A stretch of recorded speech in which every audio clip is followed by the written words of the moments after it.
I apologize right now. I typically call you by your first name because that's how I roll. I am also from Ohio and we're all German, so it's Miller, Perry, Leatherman, and so I am going to butcher your last names, except for Miss Lee. I got that one down easily, okay? So first one up is Maggie Coito. Maggie was originally hired as a cashier in the food service program at Raymond High School in 1989. She moved to the position of cook in 1992 and continued to work in the food service department. When in 2018, she became the cafeteria manager at the high school. We extend our heartfelt thanks and appreciation to Maggie as she retires as a valued member of our cafeteria staff. For many years, she has been a warm, dependable presence in the school, serving our students with kindness, care, and dedication. Her commitment, cheerful spirit, and tireless work have made a lasting impact on countless young lives and have contributed greatly to the sense of community. She has been a consistent and beloved part of the team, and she will be greatly missed. We had a little thing in the cafeteria today, and I was just made aware today that she has worked tirelessly for 6,732 days, has worked close into McDonald's here, 840,000 meals, nourishing generations of students and supporting the entire community. Congratulations. Thank you so much.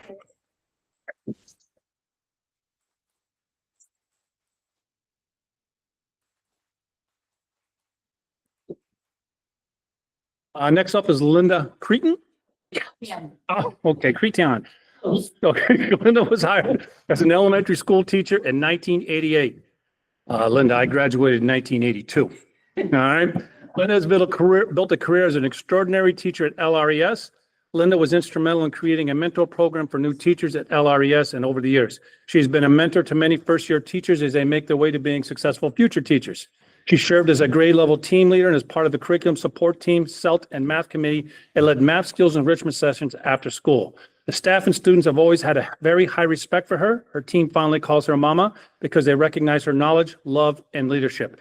She has been a strong member of the leadership team for several years and shares her ideas with the team, always with the end goal of improving LRES for all students.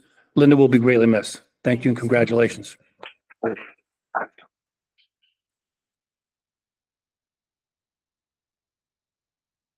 And I got this one. Sharon O'Brien.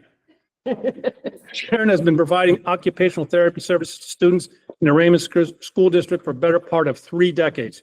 She has now worked with hundreds of students from preschool all the way to high school, including generations of families in the community.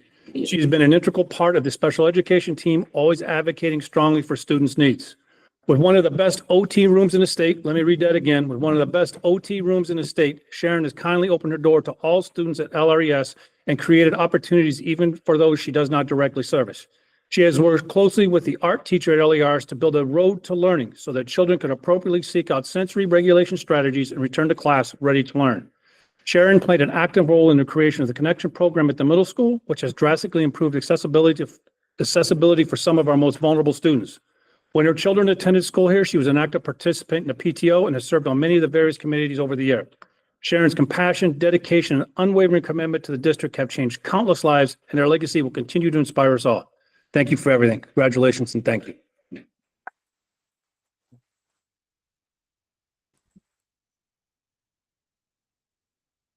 All right. Kathy Lee. I got a little story about Kathy, I have to say. Kathy was a spy when I first got hired.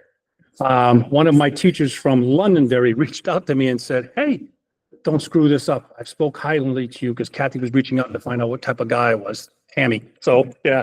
So Kathy Lee. Kathy started as a substitute teacher from 2001 to 2009, then again from 2011 to 2018. She joined the district in a permanent position as a paraeducator in 2018. Kathy has had an impact on countless students during her time here as a paraeducator. Her dedication, compassion, and unwavering support has enriched the lives of both students and educators alike. Her ability to bring out the best in those around her has created a nurturing environment where learning is valued. As she steps into a new chapter of her life, she knows that she leaves a legacy that will be missed. We hope retirement brings joy, relaxation, and an opportunity to pursue her passions. Congratulations and thank you.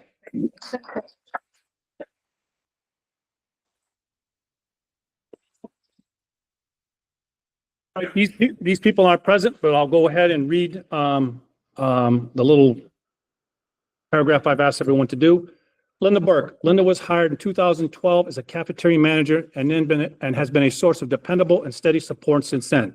With insight, experience, and a deep understanding of the district's food service needs, she cares about the health and nutrition of all students and often walks through the cafeteria to make sure every student has lunch. At the beginning of the school year, she's one of the first to know every name in the school. Linda has an unwavering commitment to putting children first and ensuring their well-being. Oh, Joni. There we go. One more time. Kowalczyk.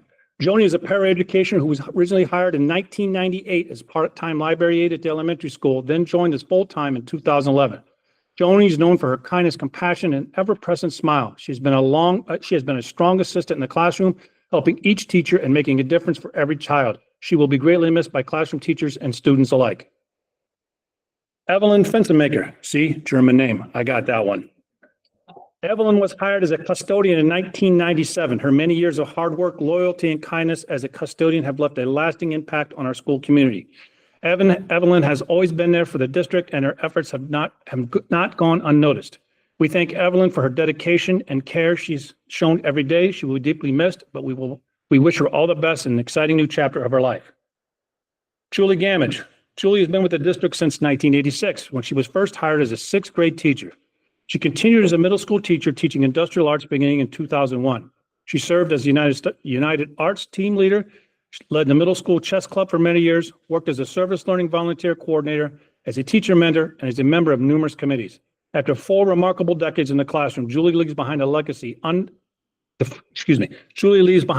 defined by unwavering dedication, integrity, and compassion. She has been the quiet force that could always be counted on, trustworthy, meticulous, and never one to overlook the details that make a difference in her students' lives. As a mentor, she generously guided younger colleagues, sharing her wisdom and patience. Such as a leader, she inspired all to strive for excellence. Her impact will echo through the halls and hearts of the school for years to come. Congratulations on your well-deserved retirement. Julie, you will be deeply missed and forever cherished. Marie Daniels. Marie joined us as a high school counselor in 2023. In a role that demands flexibility and compassion, Marie brings a rare and effective combination of warmth and wit and unwavering dedication to student well-being. Beneath her approachable demeanor lies a tireless advocate who constantly shows up for students, especially those facing academic, emotional, or personal challenges. She meets these needs not only in moments of crisis, but through continuous support that helps students build confidence and make purposeful decisions. What sets Ms. Daniels apart is her exceptional ability to build compassion with accountability, holding students to high standards while earning their trust and respect. Her honesty, support, and commitment to growth leave a lasting impression on every student she works with. Ms. Daniels is, without question, the kind of counselor every student in school hopes for, one who leads with empathy, integrity, and an unshakable commitment to student success. Lisa Rush. Lisa started with the Raymond School District in the fall of 2012 as the site coordinator for LEAP at LRES, the second year of the program's existence. Lisa brought enthusiasm and a willingness to expand her knowledge through training and guidance. Lisa invested numerous hours in our relationship with Rockingham County 4-H, getting trained in mindfulness exercises and activities which can then incorporate into many of our clubs. Under Lisa's leadership, our program grew from the minimum required 50 kids per day to almost 100 kids per day. When she started, we had 3 high school students on staff. Now we need at least 6, and Lisa has served as a mentor and prime example of strong work ethic to them, many of which were getting their first experience in the workforce. Lisa's presence at LEAP will be greatly missed, but her contributions will be felt for years from now. Will greatly missed, but her contributions will be felt for years from now as what she has helped build at LRES and continue to be the roadmap for how this program runs now and into the future. And finally, Sue Trudell. Sue Trudell has been a member of the Raymond High School family for the past 14 years. During that time, she has been a valuable member of the main office staff as an administrative assistant, and more recently as a school counseling administrative assistant. Susan always has a warm welcome to students and staff, was always able to answer questions and keep the department organized and efficient. She was always 2 steps ahead in keeping up the details. She had to convince me on this one. In the fall of 2024, Susan generally offered her little dog, Benny, as a school counseling therapy dog. After going through the steps for approval, Benny spent nearly every day at school comforting those in need. I actually used that dog a few times. It was through the hard work of Susan that Benny was allowed. Raymond High School will be ever grateful for her kindness, compassion, and generosity.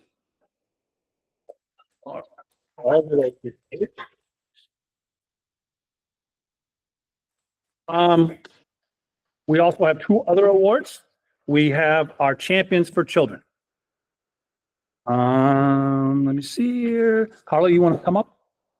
The Champion for Children Award in the Raymond School District recognizes an individual who demonstrates exceptional dedication to supporting students, educators, and schools. Honorees consistently volunteer their time, make a positive and lasting impact on the school community, and advocate for the well-being and success of all children. They lead with initiative, collaboration with others, and go above and beyond in their efforts to enrich the educational experience. This year, we are proud to present the Champion Children Award to Carla Bauer, a truly deserving recipient. Carla devotes countless hours each week as a parent volunteer, investing her time and talents to help our school community flourish. Over the past year alone, she has organized a wide range of teacher appreciation activities, coordinated resources for students, and led fundraising efforts on behalf of the Parent Core Group and the school. Her contributions include promoting positivity and kindness, preparing pancake breakfast for each grade level, promoting school events, supporting after-school programs, and regularly sharing thoughtful ideas for school improvement. Carla's dedication, creativity, and care made a meaningful difference for those students and staff throughout the Raymond School District. We are honored to recognize as this year's Champion of Children, Carla Bauer.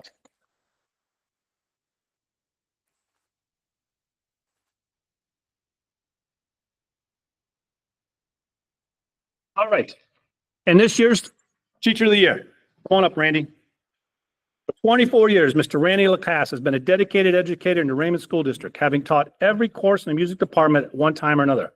Over the past 2 years, he has split his time between the high school and middle school, traveling daily between two campuses to help revitalize the music program. And this was all Randy's idea. He came to us because he knew that the arts needed help and he was not going to let it die. And he wanted to make sure that he stepped up and he made sure that the arts were growing in this town. Thanks to his tireless efforts, student enrollment and participation in music have been steady and meaningful growth. Randy's vibrant personality, deep passion for music inspire those around him. But perhaps his greatest strength lies in his ability to form strong, lasting connections with his students.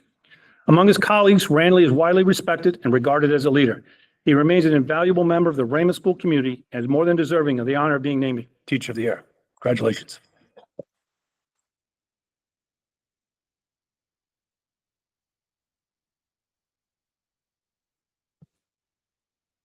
All right, Tony, I'm done for half an hour. It's all you. We do our non-public. Make a motion to go into non-public under RSA 91A:3, Roman numeral 2B. Second discussion, the second. All right. Mind if I say something? I'd like to thank all the teachers. Sorry I was late. We were having a finals issue, so I had to make sure I hit home before I came here. God.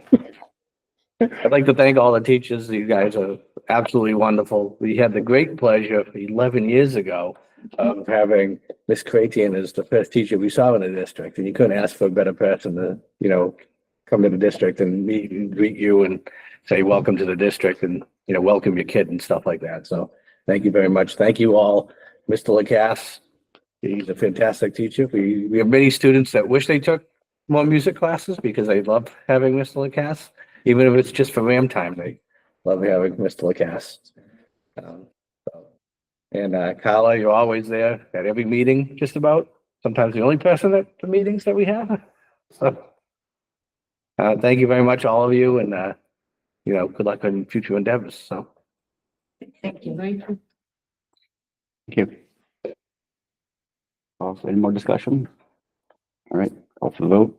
John? Yes. Tony, yes. Joe? Yes. All right, right back.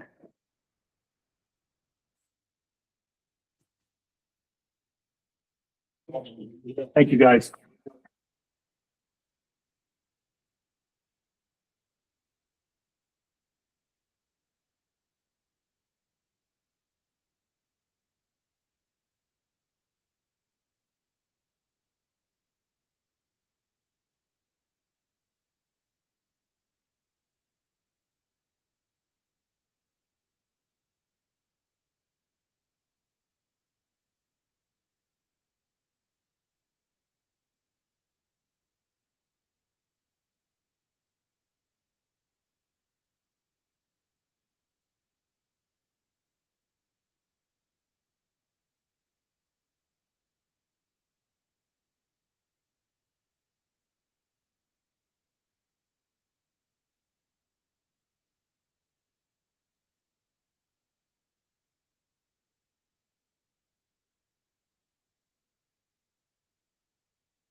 right.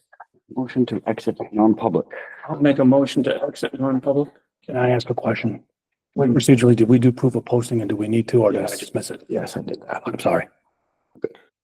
Come on, Terry. Okay, I know, but Well, my first day. sometimes I have to ask. Okay. One second. All right, so Joe, discussion? John? Yes. Myself, yes. Joe? Yes. Very much. All right, so I guess we'll open public comment now. 30 minutes. And move on to student representative to the school board. Hey, well, I'm Marissa McGlynn. I'm the student representative alternative this year. I was the student representative last year, this year, kind of, I guess. So this week it's been finals for all the underclassmen and juniors. So the people who didn't graduate, we wish all the ones who did graduate the best in their travels now. We're hoping that everyone's been passing their finals and not finding them too hard, as it can be pretty stressful. So, and then I do have a lot of things to cover during the meeting today that Site Council has sent me, so I'm not sure when you'd like me to go over that. Fire away. All right. So recently, the idea of moving club times from RAM to after school has been proposed by, I believe, administration. We were not told specifically who. So Site Council did discuss this in a few of their recent meetings with the old officers as well as the new officers. And we really did try to work it out because that obviously we want students to have as much academic focus as they can. We could not find any way that this would work. So of course I'm still open to any suggestions that you guys have to make this work out. As we'd like to be as easy for admin as possible. We don't want to make your job any harder. But this just would cut into athletic time, especially for SALT, which is the athletic leadership team. And it would also move back sports practice for the middle school as well as a lot of our high schoolers are working after school. So they would have to push back their work as well as homework. And this would most likely cause an academic decline.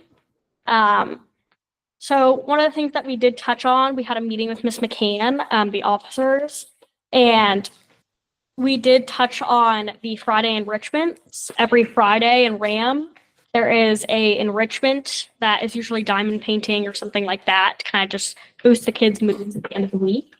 But when we proposed keeping the clubs in RAM, it was addressed that RAM is supposed to be an academic time. So me personally, I consider, and I know a lot of other students consider the clubs during the week to be their enrichment. I don't necessarily intend Friday enrichments. But one of the big things that Site Council wanted to focus on was that students must be passing at least 5 classes and be in good standing to be in clubs. That's not even just our rules, that's like the handbook rules. So we want to really focus on academics always come first. We just started taking our attendance, and that will go into next year, and specifically Site Council. And we have already addressed this. If you have a test to retake, if you are for some reason in academic suspension or any of those sorts of deals, then you just contact an officer. If it's already in your attendance, you will be fully excused and it will not count towards your good standing. So the only way that we could come up with a deal between us and Miss McCann was 2 of our meetings during the month would be during RAM one day, and then the other 2 would be outside of school. And we went over everyone's schedule as well as all the other clubs, because a lot of people in all of our clubs, we'd love to offer more clubs, but it is hard. Multiple students like to attend multiple clubs, including me. So this would be really hard considering there's only 5 days in a week, and it'd be hard to attend all of those different clubs without having to leave some clubs. And we want to boost school spirit as much as possible. And we're just afraid that this would bring down school spirit and make students less involved, which is not our goal. So I'm open to any suggestions on how we can make it work outside of school. But right now we're having a hard time kind of trying to figure out what the original idea with this was, because we do want to try to build off of that and work with them. Because the last thing we want to do is just not consider it at all. because we just want to hear the other side of this. So we're not sure who proposed it, so we don't necessarily know the original idea. I'm not sure if you guys were made aware of this when I asked. I was told no. So right now, the only way that we can see this out is having it stay in RAM. Because even currently, while it is in RAM, you can attend multiple meetings during one RAM. And if you are not passing a class, you should not be in clubs. You should be focusing on that class. So, Anything else? no, if we didn't change anything, we wouldn't have to rewrite stuff in the academic and co-curricular handbook. So that's just the easiest way we can propose this. But I just wanted to know if any of you had any information on this or any suggestions or any questions. How many clubs are there? There are, I would say, over 10. Some of them do currently meet after school, as well as they do meet in RAM as well. And then there are some groups that specifically meet just after school. All right, so for those of us that might not know me, what would you be doing in these clubs? So for example, in site council, we're like the state house of Raymond High School is what I like to call it, is we work on changing things that the students have problems for, and we work very closely with the student representative to speak up for the people who can't make it or have different perspectives. I know student council, they focused on planning fun times for students that might be assemblies, winter carnival, stuff like that. They work very closely with that. There's prom committee, which they meet to plan the prom, which is a full year thing. Very, very hard. From what I heard, very hard. I know there's the diversified club. Don't work very closely with them, but I believe they've been doing a lot of fundraisers and bake sales. And they work with Miss Londo as their advisor. So there is a ton of clubs as well as art club, which they do after school to work on students' creativity and give them time to relax. French club. Oh yeah, I am in French club. Very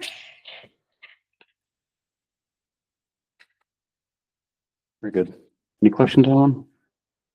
I'm all set. Thank you. Thanks for bringing it up. Of course. We'll forgive me for wearing our Yankees shirt. Stack on coasters, I just saw walk by. Where are we now? Bid awards. You want to take that one, Terry? You're up. Oh, I'm sorry. I'm here for backup. Oh, man, I thought I was just hanging out. All right, so we went out to bid for, Before you start, I am confused by the layout of this. In that, Marion's Architects, RWH Architect, and so on. And then when you say based on the prices, you go, you want to narrow it down to these three, but yet I don't see those three up top. the second page. When did that come out? I got three. I think, Did it come out today or? Jennifer said something that she forgot to put it in. I think that's good. Okay. You want mine, John? I can. No, it's on there now. Oh, okay. Somebody's playing with my head, that's all. Doesn't take a lot. Made me nervous again. I was like, oh. I was nervous. All right, thank you. My Welcome. bad. I didn't read. Like, oh, man, John has a question. I haven't even started and this was a bid we spent days on. No, thank you. You're welcome. Okay, so we received 9 bids for architecture services for the elementary school. They all kind of broke their things out differently. As you can see, the Marinacci Architects, their pre-bond fee was less than $20,000, but their post-bond fee is 6% of the eventual construction cost estimate. And then as you can see on that first page, you can see then they kind of got higher and their percentages went higher. So after reviewing everything that was in these proposed bids and what their services were going to provide and what some of them were not going to provide, a big thing of it is preparing the building aid application for the state and everything like that, because we're going to need assistance with that. So that's why we narrowed it down to Ashley McGraw, LaValley, and Barker. The last three on the second. The last three on the second page. You're welcome. Yeah, we've done business with a few of these. We've done Marriott's, Turner. In the Parker's been past. working on this, elementary school for what? Parker has been part of Parker, elementary yes. school too, right? Yeah, I'm just going back, these go back over 10 years ago. Just interesting, not that. So. The question I have is I'm confused. Normally we have a bid and you folks come in, regardless of the number of them, and you'll recommend something. And this time you're recommending to choose from these three. And I'm curious as to What we would like to do is to set up interviews with these three companies. They all offered to come in and answer questions and be interviewed. I think that this is a monumental, big time decision. I think that while we could make the decision, I think to sit down with these three individuals, if a board member or two would want to be involved, or three or whatever, in those interviews, I think that's fine. But that's kind of where we're at right now. Between the three, that's very, very competitive. I just think that we need to have them come in, have a conversation, have some questions. I know Todd's done this before. John, to be honest with you, I know you've probably been I know you've been because your name's on the plaque. You've been part of a building thing, so you know some questions that I wouldn't know to ask. I mean, I can ask some other superintendents, but not a lot of them have went through this aspect either. So that's our goal, is to narrow these three down, bring another committee together. Hopefully, we're asking the board if they would want to be part of that, and then we would move forward and make a decision. And from that, we would come back with a final bid recommendation. Joe. I know in the past that we've seen, kind of like, I wouldn't say full schematics. I'm gonna guess this a lot more detailed than what we've had before for other elementary school projects. Maybe John, you even know this, with the post bond fee, is that like the managing fee? Are they going to take care of everything after this passes? That's a good question to ask. I don't know. Yeah, when we, for example, and I can only use the example I'm familiar with a successful, because I've been part of unsuccessful. At the middle school, this was different in that it was design build. Yeah. So, but Al Barker was the architect for Bonnet Page and Stone, and he was with us, I think, the whole way through, in the sense that, he's talking about making sure everything's up to date, changes that become necessary probably. He worked with helping with furniture and things like that. But they're with us. Yeah. Because they have to, as you've mentioned, this is more detailed than anything we did with design build. Yeah. And because of the nature of what the state requires. And then it's, the fees they're charging, one's a flat fee. And then the others are 6% of, one is construction and one guaranteed max price, I'm assuming, is GMP. So. Yeah, I just wanted, I think that's what I understood. I just wanted. That's the privy of, you guys can say, nope, you guys do it, or yes, I'd like to. No, I think I would like to do it in the sense that I was part of the committee that brought that forward. And whoever, I can think of some people in administration that would need to be there, but I won't let you. I mean, I'll let you figure that all out, but. Pete, you're in. You're here, there's benefits. Right. I know Todd, I know Marjorie probably needs to be part of that. I don't know, I'm not speaking for Steve, but I know he's heavily vested in the project. If he could be there, I think one board member is sufficient. Okay, that's fine with me. My belief. I don't care. Well, I mean, I don't know if I would go there, say one board member, No, unless we get an opportunity to decide who gets to go. I mean, that's something I might be interested in. Why don't we make a meeting out of it this way? Yeah. I'm gonna limit the questions. I don't want to He's ask, allowed to, I don't even want to ask any questions. I just would be there for informational purposes.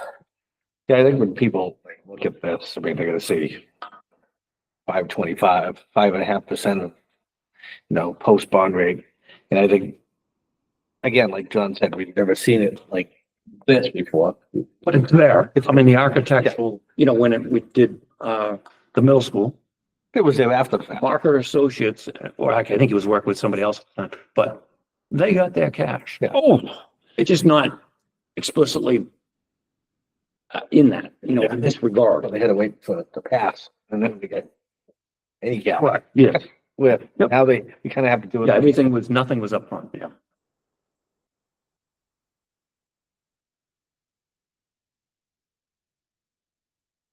So, leave us. What do you want me to do?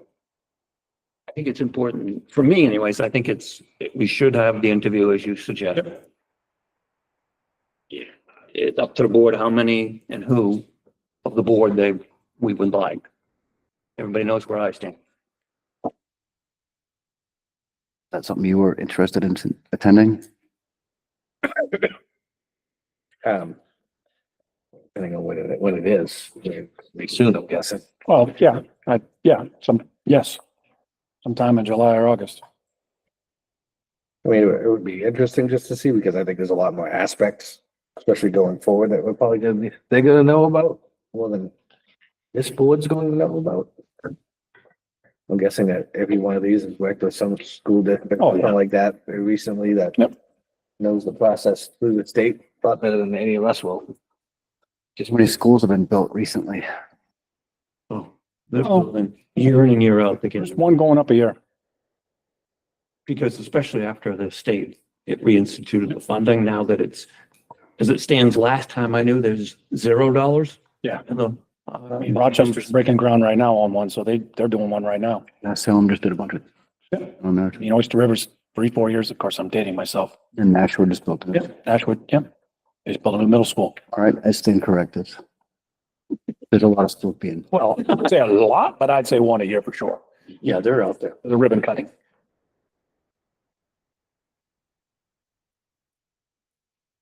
I mean, I don't know, whatever's easiest. I don't want to hold it up. But I mean, it'd be nice to have the option to go. I guess I can go and reach out to these companies, their availability. Said John, you're gonna get mad at me, but in the evenings, they're available in the evening or during the day. I think if they're available during the day, the number might shrink. During the evening, then I don't know what we do. I guess again, what do you guys want? What? If I had my brothers, I would just do it in a day, get them all done. I don't know how long we need, but you know what I mean? I think again, John, half hour each. This group of people together. Oh, I want to put a time limit on it. Then, well, no, what I mean is get them together all at once and then we can, whoever's there, It's do synthesized. everything at the same day. Would you be able to, do you think, get all three of these people to come on the same day? I think so. I think this, they want our money. This isn't $10. This is money. So what I'll do is Marjorie and I can reach out to these companies, pick out a date or something and then we'll reach out to you guys too. A couple dates, let me put it that way, and see your availability. Okay? I'm available whenever it happens. I'll more than one day, but just that way we have some options. All right? Thank you for me. And you're happy with the three we picked, or we're gonna go? You're good with that? I'm just, I usually have opinions. It's like, I don't know anything about this. The prices, There are differences. yeah, for example, Harriman, the least expensive of them all. Yep. I think, right? Yes. And I'm sure there's reasons for them not being chosen that we're not going to talk about in public. So, Okay. All right. So I guess that's why you're saying, go with where you're going, Terry. Got it.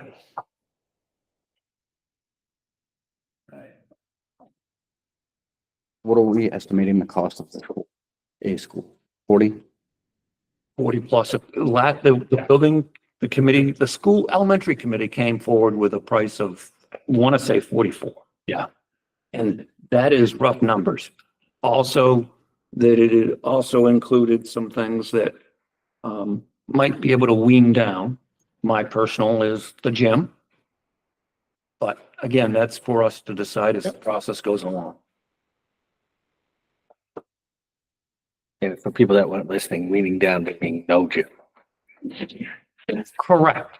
The size of said gym doesn't need to be, in my humble opinion, as large as it was allocated for in the, what we went out, or the number is.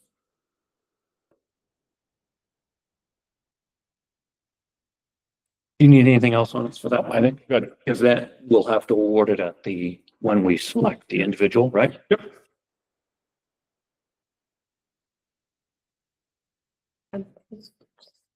Pause. Wait, see if there's anything else. The elementary school classroom furniture, the school board approved us to purchase up to $37,291. Our recommendation is to go with Schools In because those are the models that we selected. And we basically told, it was between them and Hertz, and you can clearly see that Schools In is cheaper.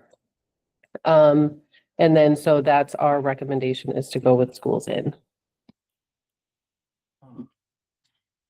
Yeah. In the note, you mentioned that I have a discrepancy in the numbers, that's all. You had said that the motion was for 37,291. I have it for 621.85. If you go to the March 11th minutes, that's where I got my information from. May 21st. So what In either case, they're both over, they are. regardless of the number we've got. It's a matter of, is it 2,000 or 1,000? Our recommendation was going to be to go with Schools In, You're talking furniture, talking retaining wall or furniture, I'm sorry. furniture. Sorry, Um, I went in order. You're contemplating. The question I have is, no, I have it. Sorry, John. oh, go ahead. I reached out to Schools In because once you kind of select a vendor that you're going to recommend, I reached out to them and I kind of backed into the amount that they gave me per chair, per box, per desk. And I kind of like lowered those. So if I lower those to 97, it will put us 97 instead of 100. 100 desks, 100 chairs, 100 boxes. If I back it up into 97, it will come out to 37,199.72. Right, which is still over what it was. So going back to that, so I have that the school board approved 90,000. When, Yep. right, when I add up the desks, the chairs and the freight, it didn't add up because for some reason you guys rounded up. Because if I look at everything that you guys approved that night, it was 89,330, 85. But because you guys approved up to 90,000, I backed out the computers and I backed out the facilities. Right, and there was $669.15 Yes. more because of the op two. Yeah. But my point is in the motion, it listed specific amounts.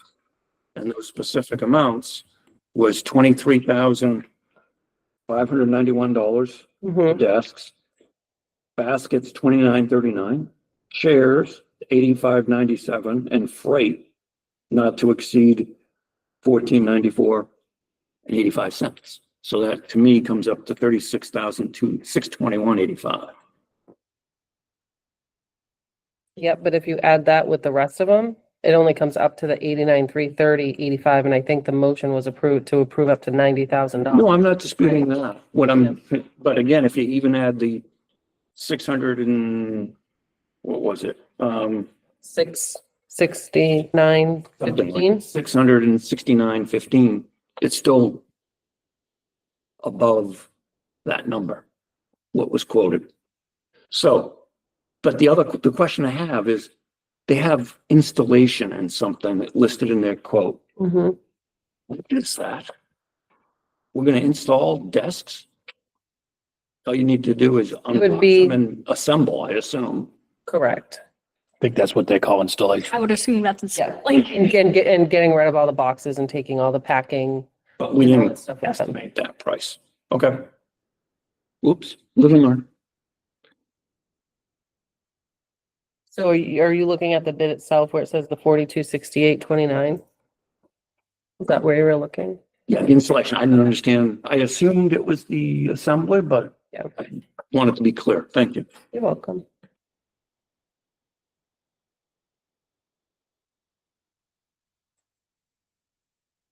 Really surprised that a company can name renamed hats that sell school stuff, to be honest with you. All right. Good with that one? Good one. Need a motion. Make a motion that we accept the bid for schools in for $38,187.29, I believe.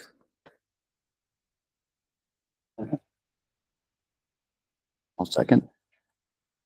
Yeah, again, I didn't support it before. I'm not gonna support it now.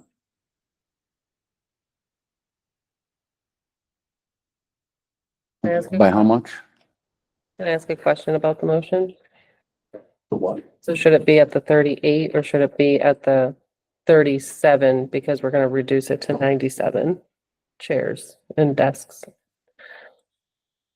You only want the 97 desks and chairs. Well, I'm just trying to follow the numbers that you guys approved, which I don't know why we have a discrepancy. You had those numbers up? I did, so I took the 90,000. Right, no, what I'm saying is, what did you come up with those items that are listed in the motion? What's the bid for the lowest bid? 37 what? If we do the 97, it's 37,199.72. 37, $12 over the, what? $12 over the 38. Is that right? Less. Less. So We're it'd be going less than the bid because we can't do 100 because we have to go under. Because 37 what? 37,199.72. 199?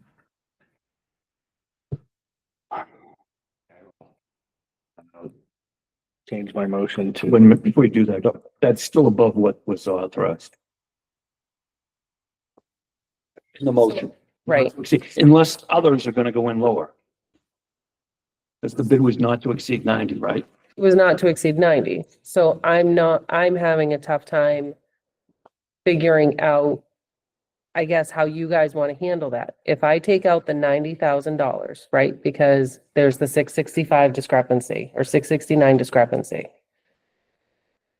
So you guys approved the desks, the baskets, the chairs and the freight, the Chromebooks, the paving, the bathroom cleaning machine and the retention wall. But instead of approving it at the number that we had, you guys rounded it up to $90,000, which is the 669 discrepancy. Because the Chromebooks, the computers, and all the safety and facilities were even numbers that I don't have a problem with, the rounding up to me, in my eyes, came from the furniture. Because I can clearly see these amounts here. And I don't know why we rounded up to 669.15. It had to do with, making the thought process, I wasn't the one making the motion, but I think the Right. thought process was to make sure, as opposed to worrying about how close we got it, Right, with that number and there'd be enough. right. So where's that 669 supposed to go? So what I did is I took out the 90 and I subtracted everything else out except for the furniture, and that gave me a balance of 37,291. Now, if you want me to subtract out or just add those up, then it's 36,621.82, and then I would have to go back to the vendor to see if they, Let's just make this simple. Does the board want us to expend up to 90,000? Or do they want to be specific in each individual bid? That's where we're at. Well, no, it's the individual bid for what you have to approve. Yep. And if you do that with the bids the way they are, it's gonna spend more than $90,000. Well, we shouldn't be spending more than, are we spending more than 90? no. No.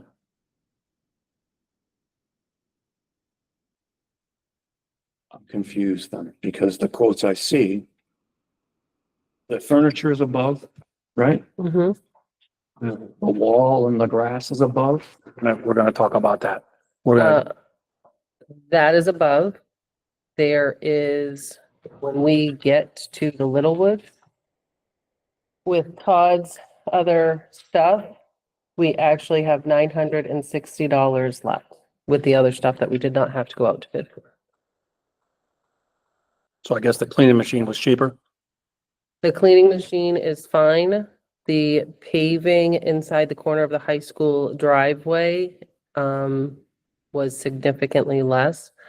And there was $400 savings on the front half of the high school front sidewalk.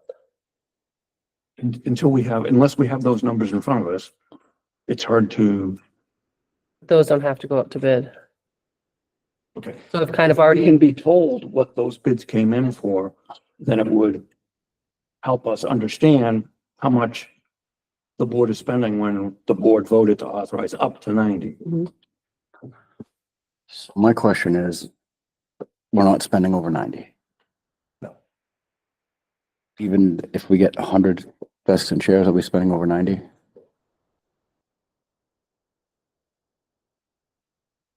Like if we go back, how close to 90 are we? I think we'll just go with the 97, just to be safe. The what? The 97, Okay. just that way we'll just take the debate out of it. 97 what? chairs, desks and bubble. Right, but what I asked was how much were the other bids, and I haven't heard what those bids are yet. To understand how much total we're actually spending. She said it was under by $869, I like to think. $960. The Chromebooks are fine. The paving for the front half of the high school front sidewalk, we had an estimate of $6,000. That's $5,600. 400 and 400 there. 900 what? The other one? Yep, I'm gonna just tell them all to you. Pave inside corner of the high school driveway. We estimated $6,500. That is only $2,250. Fuck. 2,000. 250. And the bathroom cleaning machine, that one is fine, How much was that? What was it? 450? 4,500. 4,500, sorry. The concrete block retention wall. We estimated 18,500 for that. And the fill and prep for grass to create the area, we estimated 7,500. And we have not gotten to that bid yet. Unless you want to switch gears and go there first. I'll change my motion to say that we will buy 97 chairs, desk assemblies for $37,199.72. Second that. Could you give me the number again, please? $37,199.72, I believe. 72, thank you.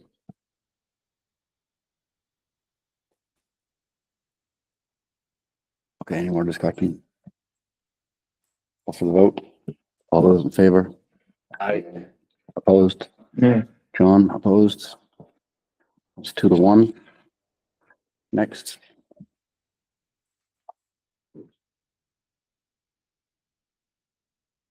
So then we only got one bid from Littlewoods for the retention wall. And that came in at $29,690. And we budgeted 26,000. And please disregard my note down below because while I was working on this afternoon, I realized I transposed my numbers. So that would leave us $3,690 over budget. Much again? $3,690. 3,690. Thank you. So if I add up the money from the savings from the paving, which would be an actual of $4,650 of savings. And then this is over by 3690, there would still be 960 left. Still under 90. You're getting rid of the fencing? So if we go with the bid as is with the fencing, then that would, if you guys wanted us to fall under the $26,000, we would remove the fencing. But if we just approve it as is with the savings from the paving, Yep. from the high school, then we could do it. So where did we get the $26,000 number, the estimate? Where did we come up with that number? I think it was the 19 or the 18, whatever, plus the seating and. Yeah, it was separated into two things. One was the retaining wall and then the grass to, Fill and prep for grass to Yeah. create the area. that was, the estimate was 26 when we got it back in there.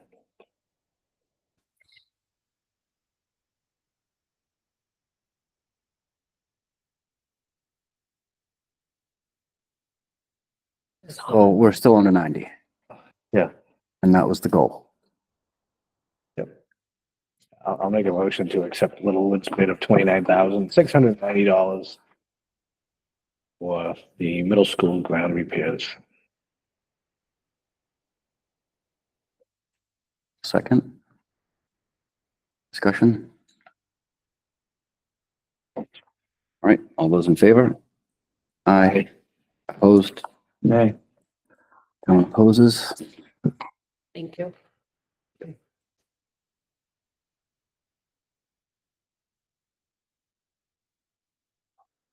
Student handbooks. Who's coming up to talk about that? We'll do Amy first, then Pete, and I'm Tom. Yeah, couldn't make it, but minimal changes on his too.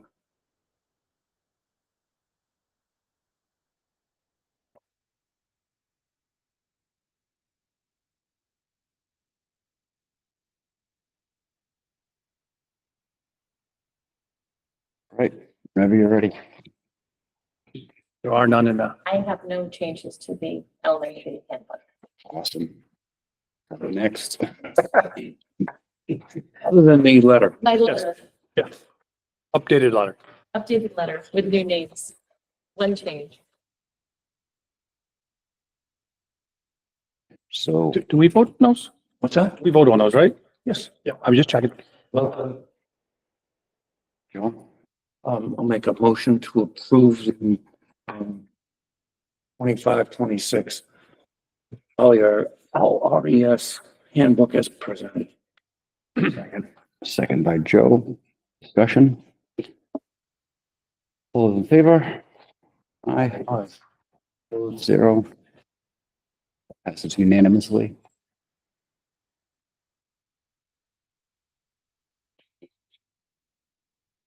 Here's a flyer in for this.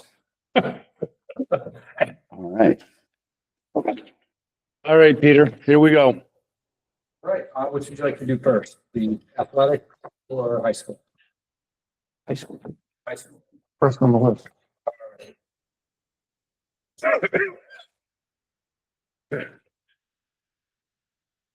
So, a pretty updated letter.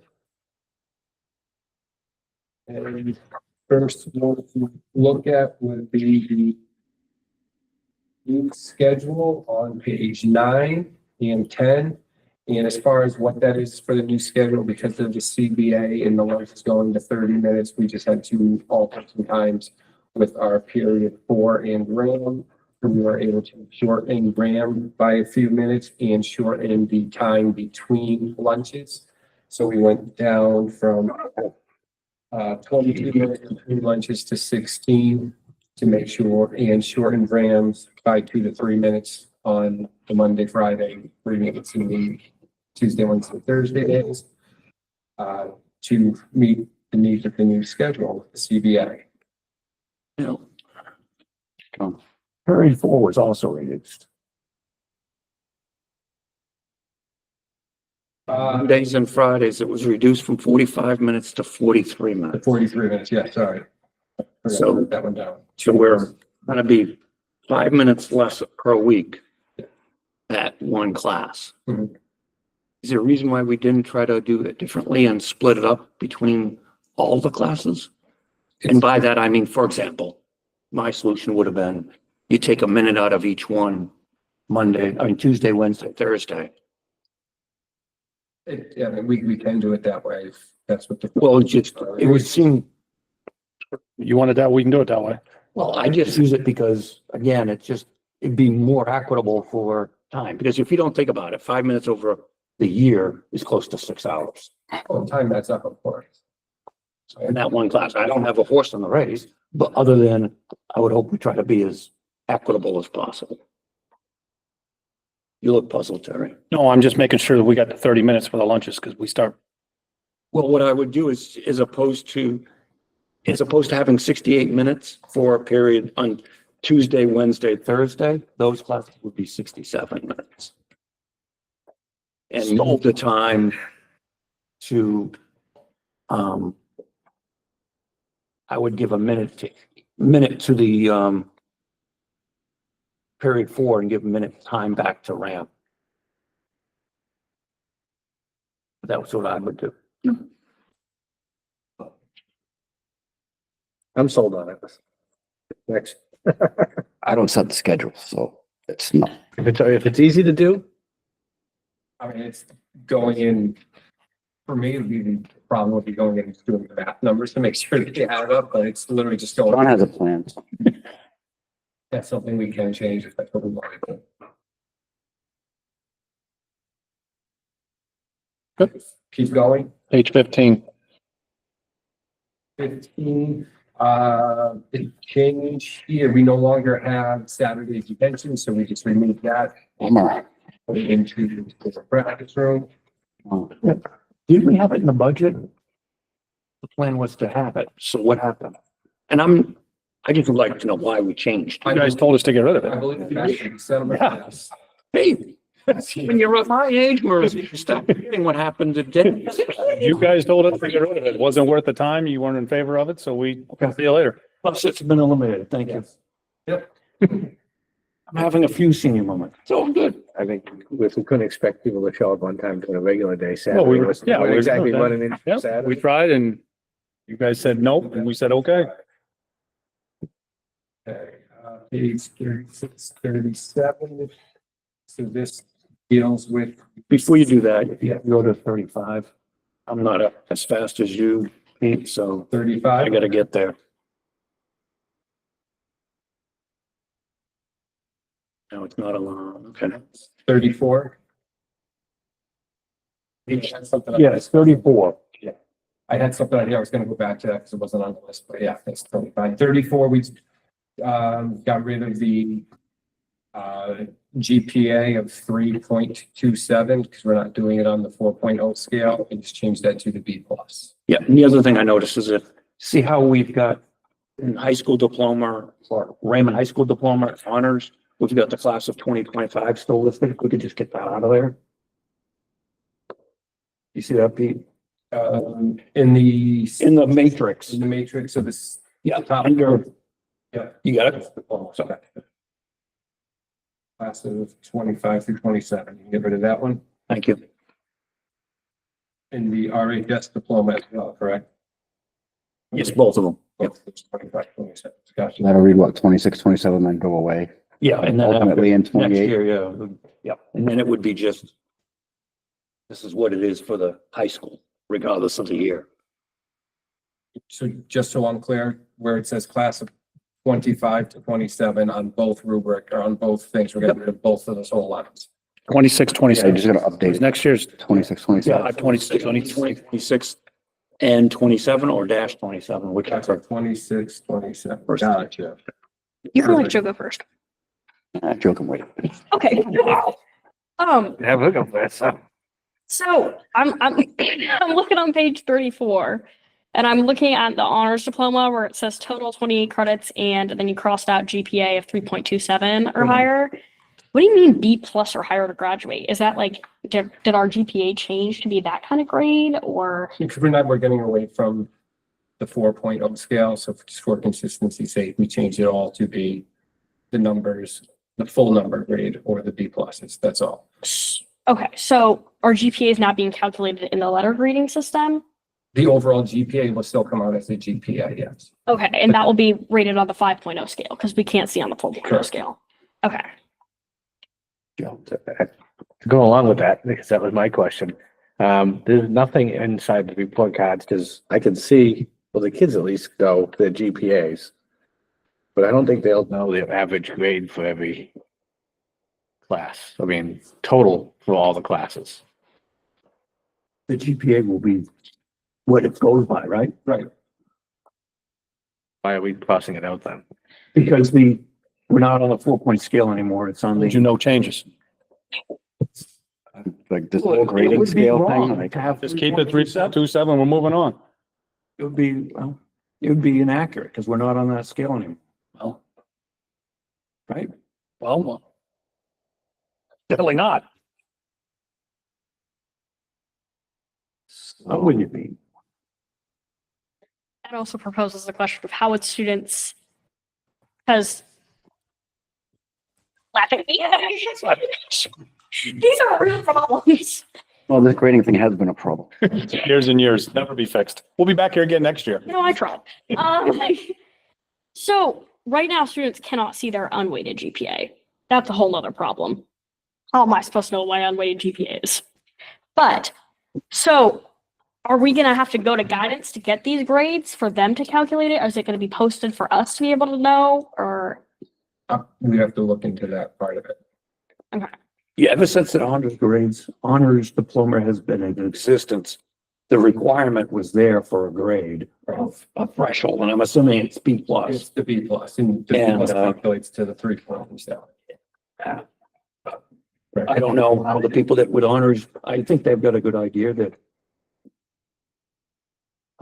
what their grade. You know, if you're an AB student, you know, it's good if you got some Cs in there, You're figuring it out. Well, that's what I mean. I mean, go to guidance. guidance is busy sometimes. no, I mean, it should be, in my mind, it should be easy for parents and to students just to look and say, 3.27, this is what I got. Not sitting there trying to, No, I understand. I don't have an issue with it. I'm just saying, Can it be 3.27/B plus? I'm fine with that. If it works. That's equal to the same thing. I don't get why that wouldn't just Yeah. be. Because if it's the 3.27 out of the 5.0 scale, Got it. students can just know. yeah, but it's not a 3.27 it's out of a 4 scale. And we don't have a 4 scale in the district anymore. Yeah, we can't see that as students. So that would make I'm it. just, No, I'm not. behind the scenes, I don't know what you spoke about. Well, I'm in the scenes. I'm in the A school. 5, There still has to be a number of calculations, you just don't see it. An A is still a 4. You just don't see it. Yeah. That's how this works. So that's why with their GPA, when we decide the valedictorian or salvatorian, it's based on, Yeah, because you can. Numbers. You can go above an A with the GPA. I'm just trying to keep it simple, Joe. I know. I'm just trying to keep it simple. Because no matter what, they're, What the problem is, if you start having multiple things that have unrelated to what the parents see on a daily basis or the students see on a daily basis, we don't see as parents or students a 3.5 on a grade anymore. We see either a 90 or an A minus, and that's what we see. Yep. You introduce something that doesn't exist. Why would we do that? again, I'll be honest, I don't really care. It's you guys are the ones that are debating this. I don't care. I'm just trying to be like, whatever you want. To be honest with you, because to me, it's a number. To me, I get the number. I know, I'm keeping it simple. An A is a 4, a B is a 3. When you calculate your GPA, in the back end that you don't see it, that's how it's all figured out. We have to correlate it. The students don't see it, but Parents don't? yep. Well, I know like the students say, when I take an honors class, it counts. a I- little more. I know. I'm just keeping it simple here. I know if you're in calculus and you get an A, it's probably a 5. Probably. I don't know. But there's a number assigned to it. There's a number assigned to it. To get an A plus. All right. But you know what I'm saying? 3.89 for an A. I'm gonna I be don't care. I'm good with keeping the GPA and I'm also good with that. But another thing that I noticed, sorry guys, just hate to be a party pooper here. someone's got to do it. So I believe, now correct me if I'm wrong, but I stare at the handbook nearly every day. Shortly. So I believe it said before that you have to have to maintain the GPA of 3.27 consistently. Did that change where it just needs to be before you graduate, you have that 3.27 or the B plus, or do you have to keep it consistently, or how are we keeping track? The way I would interpret that is at the end of the day, in that your senior year, you get a 3.27 average, you've got an honor diploma if you have 28 credits. Because I don't care what you got in freshman year, right? Because you don't have enough credits for it. Okay, because that's That's the way I view it. If that's not viewed that way, I don't know, but that's Is that how it's done now? I would have to honestly speak to Ms. Wentworth about that to see what the behind the scenes are as far as calculating that. If Well, it and start what I off mean low is- and build up. Because you're not awarded the diploma just like any other diploma until you have all the credits. And that's one would expect to worry about. What is your GPA at that point? Oh, that's what we're saying. So if you have a bad freshman year, you make it up across the other 3 years, then it's the same as, what's the difference if you got Right. 28 credits, right? You can be second in the race, in 49 laps. You only have to lead one, yeah. You're You good. only have to lead one. Comforts me because I finished second.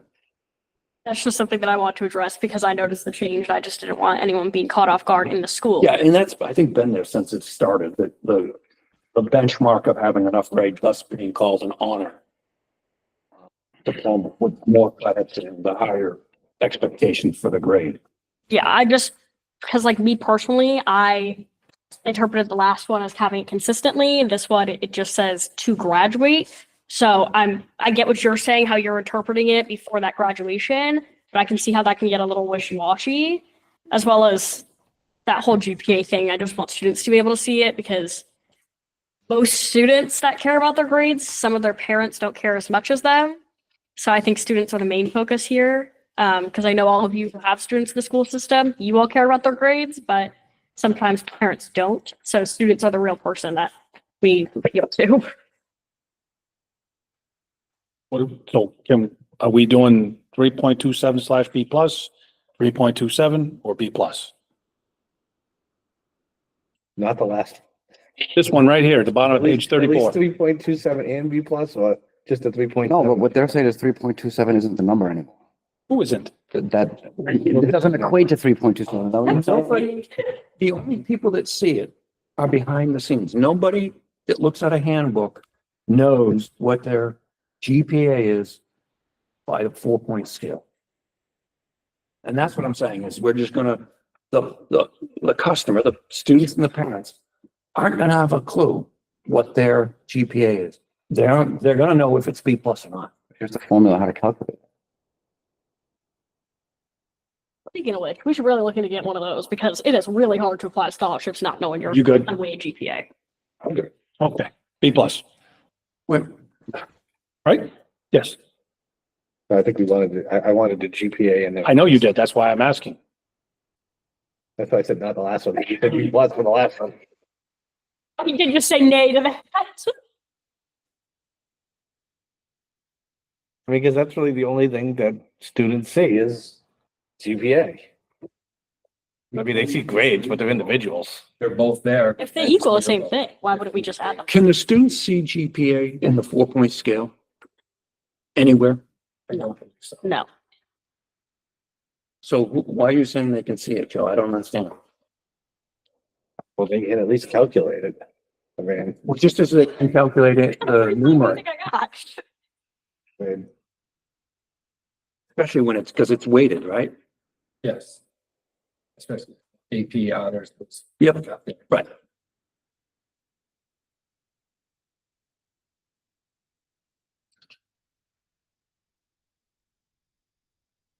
So, moving things along. I'll make a motion that we change it to read on page 34, total 28 credits and a B plus or higher to graduate, to move things along. kids don't know it's, they don't, I mean. I mean, yeah, Are this we is- gonna get a second or not? And if it's no second, then we don't have to discuss it. All right, yeah. No second trail. Continue discussion, I guess. In my mind, you gotta have, there's no way for a student to sit there. I mean, unless they know every single grade, they're gonna take their percentage grade. Which I'm pretty sure the percentage grade is not on their report card, so a parent couldn't see it. It's just their letter grade. No, it's both. Is it both? I believe you can see the number under the Is letter. it grade. under the letter grade now? I think it's, there are two places where the grades are mentioned. Up top, and then your competencies down below. Right? I just love to make things more difficult. Over here. Just being real, guys. that's another thing is as you can see the percentage grades for the classes that you take in Raymond High School, but when you put in VLAX, sometimes it goes in differently, and that even if it's not a semester or end of the year, that will boost your GPA up or down.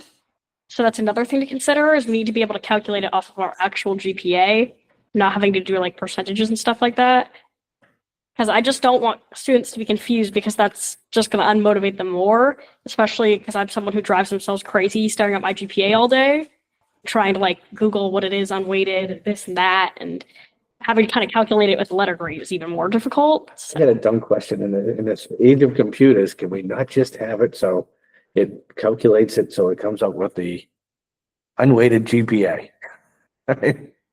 I believe, from what I've heard from Miss Daniels, my guidance counselor, that there is something on Power School that you can allow students to see their unweighted GPA. Correct me if I'm wrong. This is something that she said to me that they did at their old school. So this is what I'm saying is there's just nothing where you could see your unweighted GPA. I don't do it, so I couldn't. Yeah.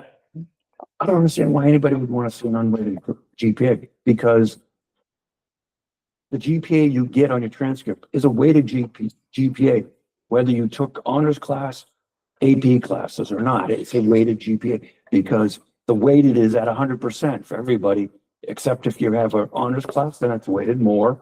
AP is weighted even more than that, if my understanding is correct, Pete. So can we change the 3.27 to be a weighted GPA? I can answer the question on why you'd want to see an unweighted GPA. In the past week or two, I've applied to over 25 scholarships. Not one of them has asked me for my weighted GPA. From what I understand, sometimes different schools weight things differently in different classes and stuff like that. So I've always been asked for my unweighted GPA, and I'm taking like random ballpark guesses based on the percentages that the school grades us above.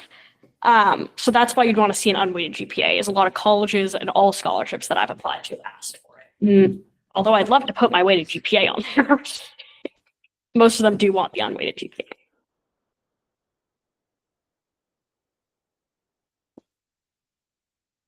Well, I just wish there was some way to put the correlating GPA to the letter grade on there. Don't care which way it is. It's the reason why we can't. I don't Well, I know. don't know. There's about 50 different ways. I think we've discussed that. We can and cannot. I don't know what we can do. So I'm sure we can do anything you guys want. I like your attitude. I like your attitude. I mean, yeah, I can do anything. I don't want to spend any more time. It's like this. I get what she's saying. I get what But I he's, guess the question is, can't you go to guidance and get the answer 90% of the time? but there's, Or can you put a ticket in or go see Cameron or Matt and Tech, and they could probably figure it out for you in 2 seconds. Are you talking about the unweighted GPA or the letter? You don't want grade or- to go find an answer. Sure, they could click a button and get you an answer. None of the guidance counselors that I've talked to can look at my unweighted GPA. They can't see that from what I understand. I've asked both guidance counselors. Is it programming then? is that access? Touch base with Matt and see. Probably something in the back end that's bigger than I'm realizing that has to be changed. No, I understand. Yep. That's what I was trying to figure out is, because I thought it was just I thought it was a click, but evidently it's not. a Permissions? spreadsheet will do it for you. Yeah. I mean, if you just know what the formula is and. And also, that being said, sometimes guidance, likes to value their time and see all the different students that we have in the school. And as someone who takes a lot of ELAX classes, a lot of eStart classes, when those go in, it's kind of hard to go to the guidance office every single time. Plus, we don't want kids going in there every week. Like, multiple kids. Kids that have anxiety over their GPA in there every day, after every period, after every score is tabulated. especially I didn't even realize because my daughter takes, well, my son's taking a couple, but my daughter's been taking Yeah. a few VLAX classes and I didn't know they were Different thing. different than what we.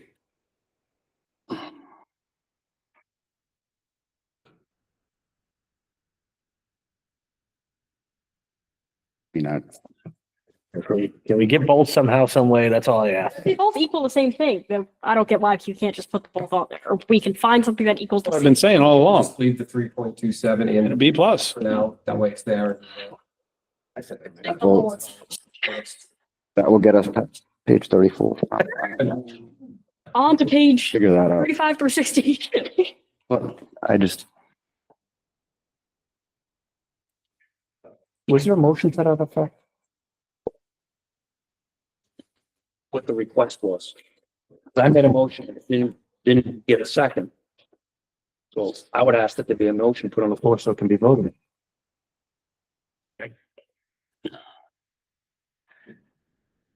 I'm just gonna make a motion at the end of this as amended, but if you want a motion just on page I'll 34. make motions for every amendment. I know. I'll make a motion to, put the GPA and letter grade associated with that GPA on page 34. I'm sorry. Yes. I'm sorry, maybe I missed it, but John did make a motion that I thought did was not get a seconded by second. Tony. No, I was asking for a second. Yeah, it was asked for and I didn't receive one. Oh, I'm sorry. Okay. Well, thank we you. didn't receive one, whatever way you wanna. You ready to vote? Marissa has a question or a comment. It's something different on page 34, because I know you guys just are loving those. Does that affect this, Motion, what we're discussing? the GPA, no. Okay, get to that. So You need a second, I think, or did you second it? what was the motion again? The motion is to have the GPA and the associated grade to go along with that GPA on page 34. And this is all this over just printing it on page 34 of this stupid manual. There's not even anything to do with anything that anyone else. Second. Discussion. Vote. All those in favor? Yes. Opposed? Nay. But she had a question about page 34. Oh, yeah. Yeah, don't target page 6, guys. Well, not same question, different question about the honors diploma. World language says 2 of the same language. I'm aware that it has to be the same language. I know previously it had to be 2 years of the same language done consecutively. Did that change? Or is it still consecutively? I believe I know and I've seen it consecutively stated someplace. I just don't know where, Marissa. So to me, if it's not in the handbook, Where in the handbook would it be? I think it would have to do with, to me, if we can, it might be in the program of study, it might be there. So just as long as we've got consistency, that's all.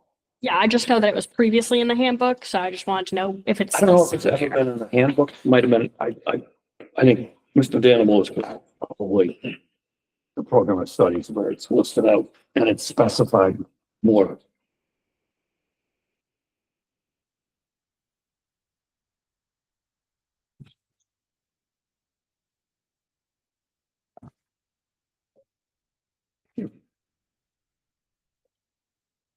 Does that create an issue if we don't offer some things every year, or like we're talking about having to alternate years on some foreign languages? I don't think we've done that with Spanish yet, or French. Yes, usually Spanish 1 and 2, or French 1 and 2 are pretty full classes.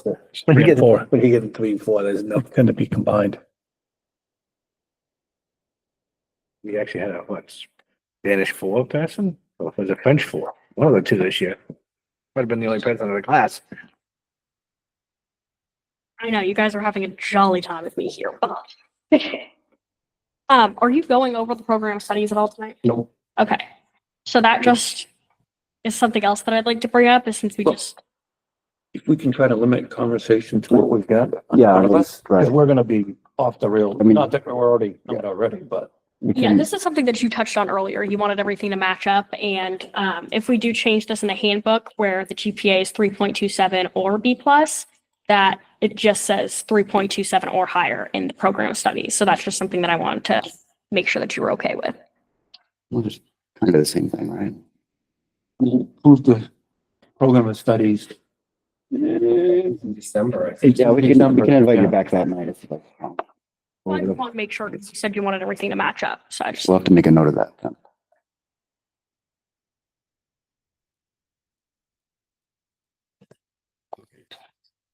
Good with page 34. Anyone else? Okay. Page 36, 37 talks about our summer school credit recovery program. We've been doing the Edmentum, which is not a full summer school program. We started that last year and had it the summer that I started as well 2 summers ago. The handbook is just updating what we're getting through Edmentum and what we're doing here as well. So it's the summer credit recovery because it's not full school, so it's credit recovery. So we changed that to reflect all of that. The change of the 0.3 to a 50, we're looking at making the requirement to go into the credit recovery. Since we're not having it as full courses anymore, they have to have displayed enough effort to show that it's just a recovery of competencies and grades versus reteaching a whole course. If they don't make that, then students would be expected to take the whole course the following year. I have a question. Yes. So if I need to, I guess, I have a competency or there's one specific area that I need to do to pass, then I can just go to summer school, do that one specific thing and go back to my summer. If there's one, if it's just that, if it's one thing that you do need to do to pass, we do have competency recovery built into midterms and finals already. If it's beyond like 1 or 2 competencies that need to be done, then we'd be looking at the Edmentum program for that. But yes, you would only just need to Do what I need to do. what you need to do to move on. So yeah, you're not locked into a whole summer school because, okay. Yep. Under the description, under the summer school credit, would it not then make sense to say when a student attends summer credit recovery program? Yeah. And then I have a question about the example was stricken out and we've got pass or fail. Is that current practice? That's what was done last year as well, and that's what's done for the Edmentum classes. It just shows that they've now done the work and passed it. They typically are not getting a fail for it, pass fail, because once they've done the work and are now taking the test to get that competency back, they're allowed to, through Edmentum, just keep taking it until they pass. So you could fail it the first time, and that's not really going to go on the report card. They just got to keep taking it until they get to that passing point, if that makes sense. So whatever class it is, we've got 5 competencies. I failed one of them and I had a 50 on it so that I can take the recovery and I pass it. Mhm. And all my other competencies are then going to be what my grade is based off of, not the pass fail. For the course itself, you're going to get your grade for that competency to get the pass fail. And then it ties. But what I'm saying is, right now, I'm assuming all 5 of those competencies, if I had passed them all, you would use those numbers to calculate my final grade. Correct. If I only have 4 competencies, because I can't use the 5th one as a competency grade, you're basing it only on those 4 competencies, the final grade? Those 4, and then do the pass fail, which would show that you passed, but that won't, the pass fail does not get added in, the Edmentum pass fail does not get added into your GPA average. How does that work? I mean, that doesn't make sense because I could have a 90 in all the other 4 and a 50. But if you're taking just the one, that one you're doing is more than likely not being done through the overall summer recovery program. The one, you would be doing it, more than likely you're doing it during the competency recovery time, which is happening like this week of exams. So the only way I'm in summer school is if I have a 50 or below in my grade, correct? 50 or above. So there's no way I could have 4 90s. Sure. I'm just, and one, I would be going to summer school. More than likely, you probably would not be. You make it up in RAM, You'd be competency recovery or some other time. You're not going to summer school for that one competency when you basically have 4 90s, Correct. most likely. Okay. More than likely, that's not happening. Because you're going to make it up. If you More can, than if you didn't, Most, I mean, again, there's always a Yeah. if you outlier, do, but then there's. Right, but the one competency, the teachers are working very hard with those kids to make sure that they're getting that before. And realistically, the only ones who are going into that summer program are the students who are essentially failing multiple competencies. Their grades are fairly low, but they've done enough to do it as a recovery versus repeating the course. So you can actually fail too bad to go to summer school. Well, yeah, we're gonna, yeah. So Yeah, So I have a question. Instead of having it, I mean, I know it, Edmonton probably comes up with pass fail, but wouldn't it be more prudent to put like a 75 in there or something? Instead of, 75 and a B plus, so we have to go down that road again. well, I mean, because right now, like John said, if you're basing it, say it, at the end of the year, you failed one competency, you want to sit there and, take the Edmonton course during summer school for that one. Now you're only getting based off of 4 though competencies because you're just passing the other. Would it be, I'm gonna be honest, if you have 90s and all those, and you can't make the effort to pass that, Just use 90s as an example. I'm just trying to, but If I have I think 70s, that's where we're at now, is these kids who are doing really well. I've seen plenty of kids that sit there and have great, then they have one bad, or 2 bad, it's the same competencies, you kind of screwed yourself because the same competencies, you might not even see it again until midterms or the end of the year. And if you don't do fantastic on that one, I mean, you still got to make up 20 points, if you only got a 50 on it. I mean, I think we're kind of maybe fictitiously increasing, not that we want to, but if you're only basing it off of 4 and you're kind of, that 5th one, you just kind of won't get away. They're saying the probability is more likely 3 or 2, not 4.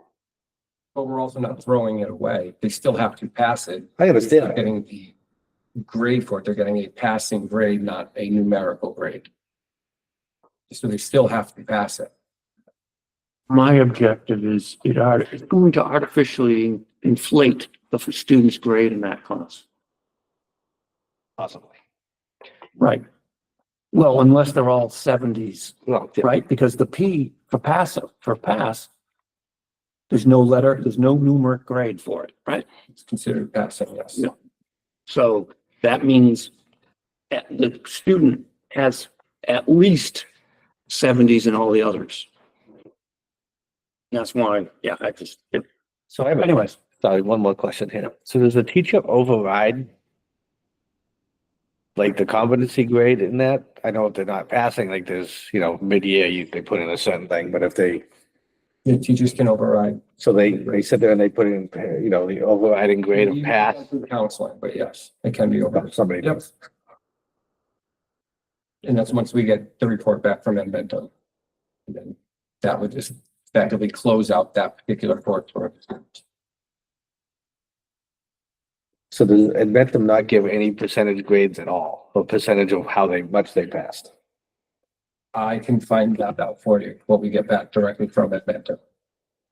Because yeah, in my mind, if you're getting a specific percentage back and you already know what their percentage is, 'cause it has to be over 50. I mean, you just add them both together, and that's what they get. Well, you get the minimum, 1 or 2. Well, you would get what the last addendum score you received, correct? Because it's competency. It's just like any other grade. Mhm. In a competency, it's the last grade that you get is the grade you're gonna go with, It was with, yes. right? If my understanding is correct? Anyways, We can move on. Guess yeah, we're gonna change it right now, so. Unless someone has a solution.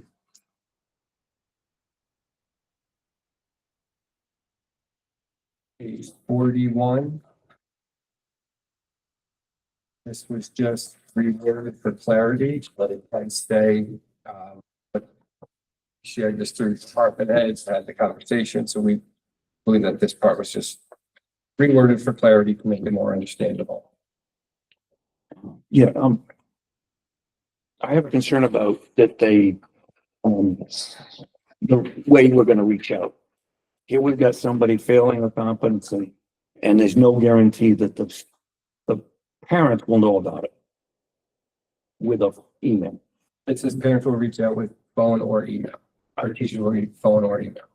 No guarantee the parents are gonna open that email, right? Because we know it happens. We know by when we send out information via email, they're not getting open. Isn't that, They don't answer the phone either. So I mean, but I'd rather have them at least try to phone call, because here we are talking about somebody failing a competency, and there's no guarantee that we're gonna at least attempt to reach them. That's just me.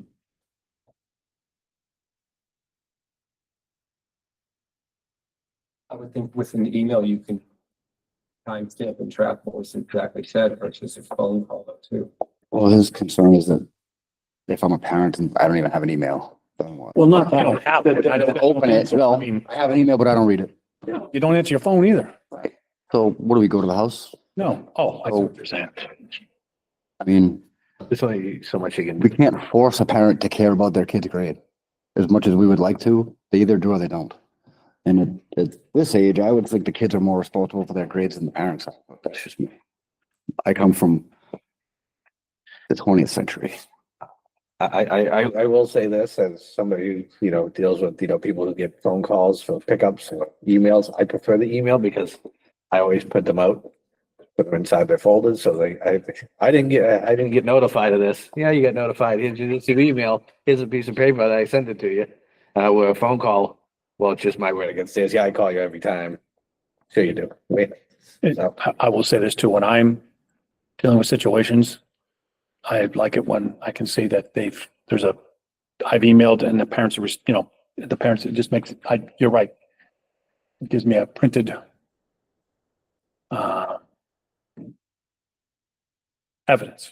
But again, this is something that's totally different. But to his point, say the teacher emails and they don't get a response or even an acknowledgement, then they'd take the next step and say, okay, I would well, I hope tried to call. They would try. I didn't answer the phone and I did Yep. everything I can do. Yep.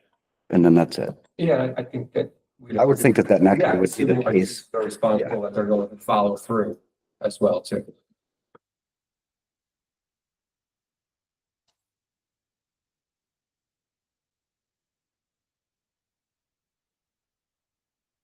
Page 45. It's the rewording the gambling portion. We did have some issues with that, so we just wanted to make sure that was very clear this year. Public school? Yes, in my American Lit class. And that's all that that is. Get those parlays in at lunchtime. For school. Page 4950. The only changes on this were the removal of the Saturday detentions. And because we had to remove the Saturday detentions, we kind of had to manipulate some of the other progressive discipline steps there. So that's what all those changes would be. John, What is DET-2? 2 detentions, detention for 2. Right, but if you look at your legend, it's not there. I backed up. What page are we on now? or it says detention, but it doesn't specify the two, what the two means. All right, I think we can add something. If you would, Or like an X times two. well, The detention whatever their squared. code is, just add it to the legend, that's all. Because I was looking at that and I'm saying, what is that? And I didn't, Yeah, no, it's detentions for 2. thank you. And then the last one would be on page 55. Again, something we had some concerns with this year. Making sure we're not getting Uber Eats and takeout dropped off, delivered at the school. Has that happened? Did you say? Yes. Dominoes. Wow. My American Lit class. Yes. Holy. It was lunches, school lunches, that whole thing.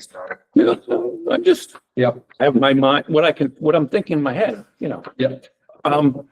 If we could, on page 54, and this is just an example. On the bottom of the page, it lists Dale Transportation phone number, Raymond High School. We just don't put the area code. Can we put the area code there? Yep. And I didn't look at any place else there were phone numbers, but just to make sure. And I realize people kind of probably do it automatically now, but so that if they forget.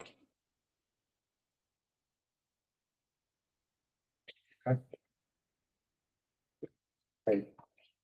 Go ahead. Can we go back up to 45 for a second? The gambling part. I bet you were gonna go back then. It was there. I had to do it. Well, we're not in school hours, so you're okay. On the district, we're still in the book. Specify school hours. I just don't want to see kids. I mean, I like to go, no gambling. Yeah, you shouldn't be gambling in school. But if you're playing what the hell, you can gamble on just about anything in this world now. I Literally. mean, if you're playing Uno, well, 45s, heck, even poker. I mean, I don't want to limit like kids. I'm not saying kids should be playing cards all day long. Yeah, I mean, they shouldn't be doing that. But what are we talking about here that kids were doing that we have to put in? Well, games that simulate gambling. They were literally playing full out gambling. They had chips out, the whole 9 yards. So that was one. They were doing it online. Just the electronic version during school. So we just put it up there. Is it gambling if there's no real money being Yeah. exchanged? If there's considered a wager of some sort, even if you're playing with chips, those have value to them, those individual chips. So that is a gamble. What's Monopoly money? Yeah, Yeah, that's also not allowed. yeah. I mean,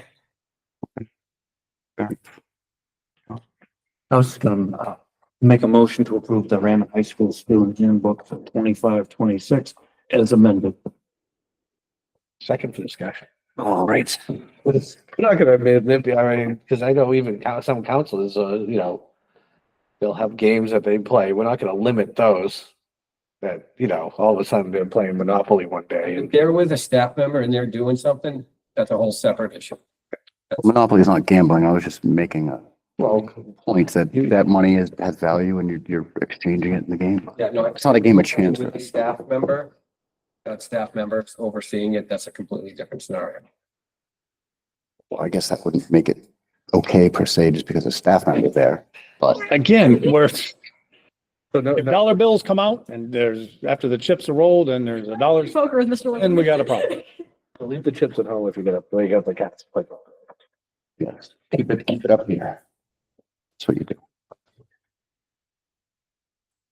I'll second.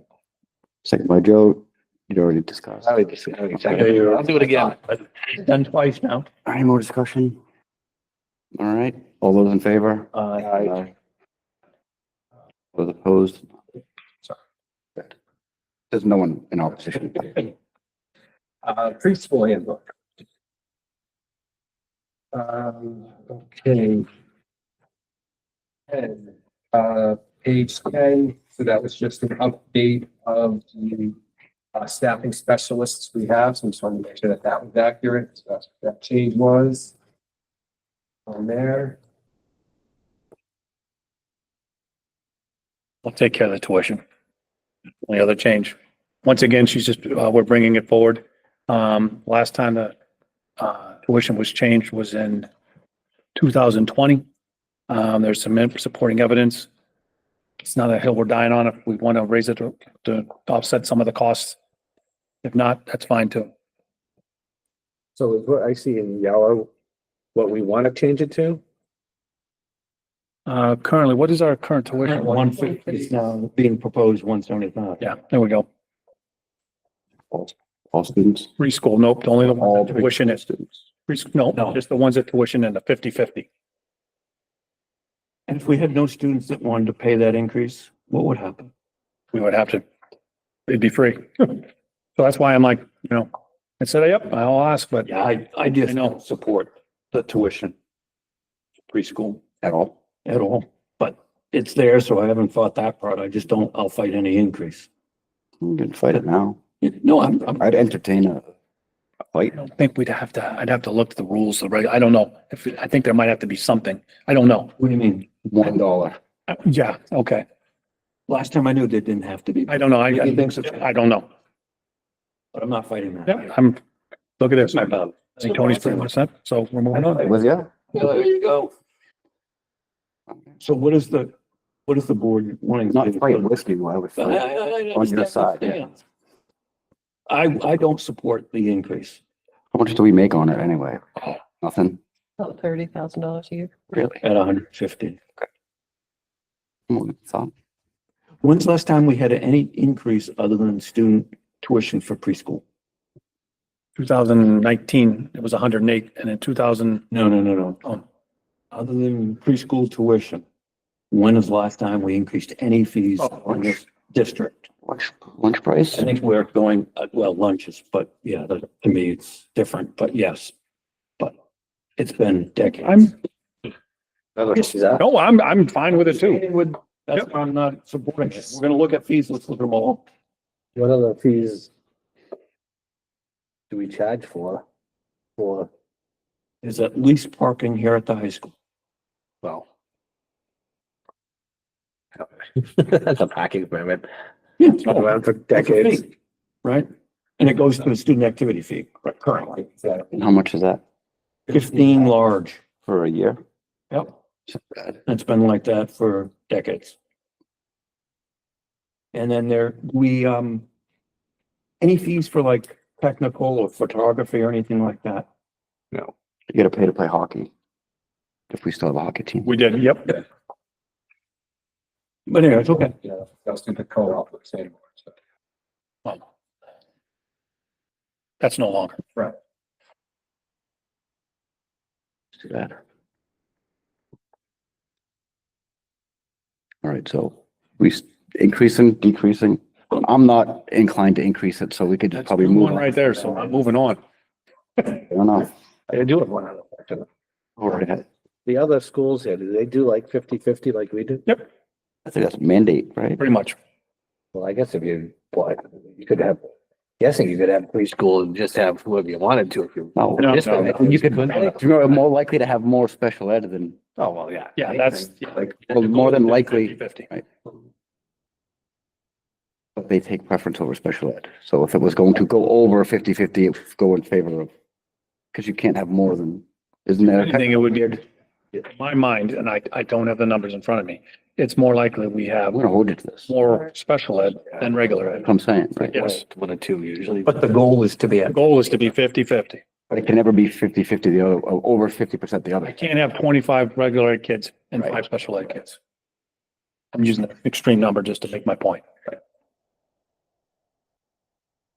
all right, I'll make a motion to approve the preschool handbook as presented for 25-26 school year. Second. Second by Joe, discussion. All those in favor? Unanimous. So we got co-curricular. One more. The first one is on page 3. What did I do? Policy if it's not been removed. What's that?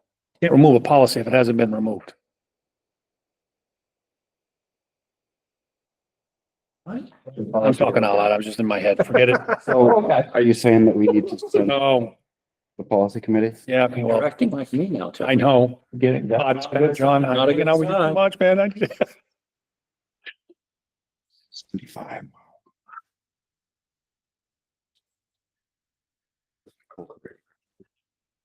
I don't know what to tell you, Pete.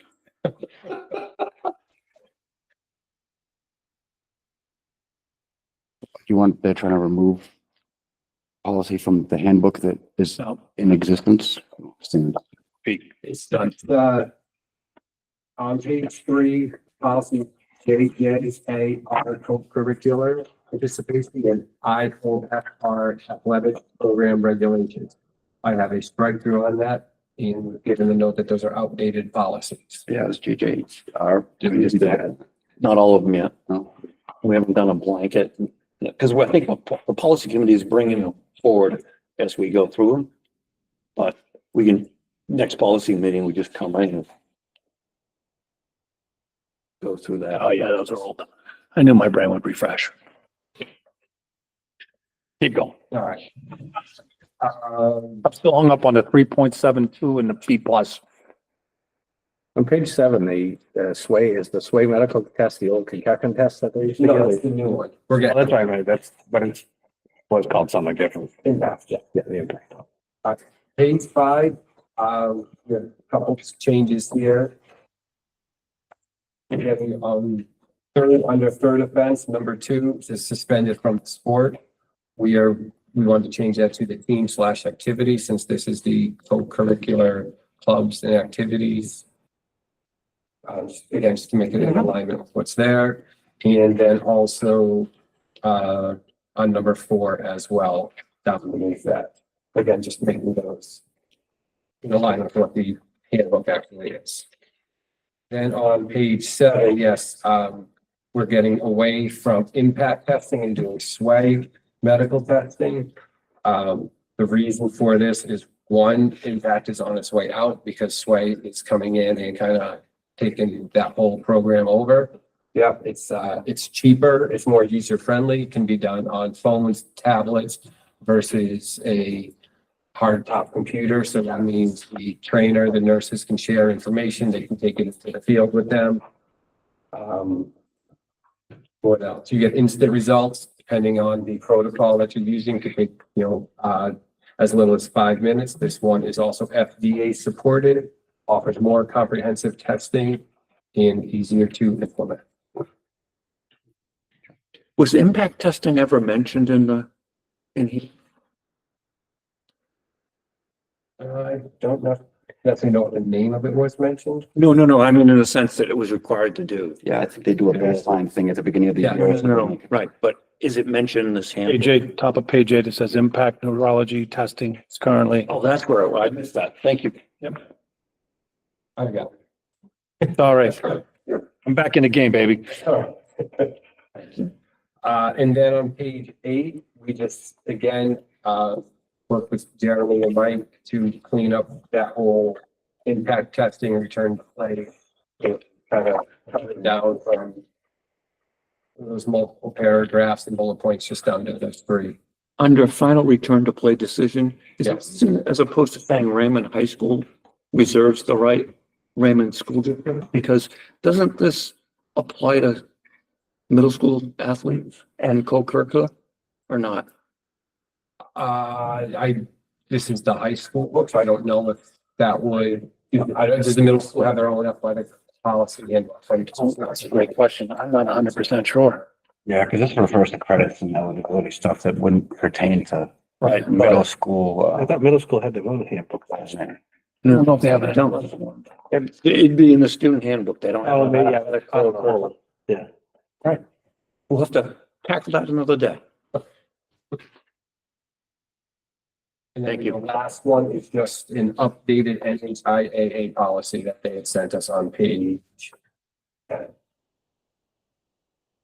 Updated that came from the NHIAA. That last one. I have something written down and I'm, All right, well, that's a question. We don't okay, get. never mind. Got it? Well, so, So, co-curricular, would that be considered like, dances and prom? Is that a co-curricular? We call those. Clubs, Yeah. just drama, just club. To attend the prom or to go to school dances? No, prom is not a club that you would, they have to be, the only requirement for like prom is that they have to be in attendance the day of, or an active student to purchase a ticket, or with an active student to purchase a ticket, and then present the day before or the day of the event. That's defined, I'm sure, on this handbook somewhere, right? This particular one, no. No, not this one, but in the student In the handbook. student handbook, attendance at events, yes. You have to be. yeah, I don't think it specifies prom, but I think it would. But it has to It's a co-curricular, right? Is that considered a co-curricular? No, What do we call that? dances would not be like a, homecoming dance. But that's not considered a co-curricular. The students just need to be present. Where does it say that at? It'd be in the handbook. Yeah, you can, the big handbook, the first one. Oh, that one. Yes, the It's the high student. school. There we go. It's not in this because that would not be a club or activity. That's a school function. That's even posted, I think, when they buy the tickets. Gotta be there. Gotta be that, yeah. Well, surprisingly enough, people still don't know. No, it's not surprising. We will, for proms and those dances, we are making sure that that is written on the information that goes out. I think that's a no-brainer, honestly, but that's just me. Yeah. I thought we had talked about at one time eliminating on the the cover of this, the title of the handbook, just calling it co-curricular eligibility, because athletics is a co-curricular, as we've discussed.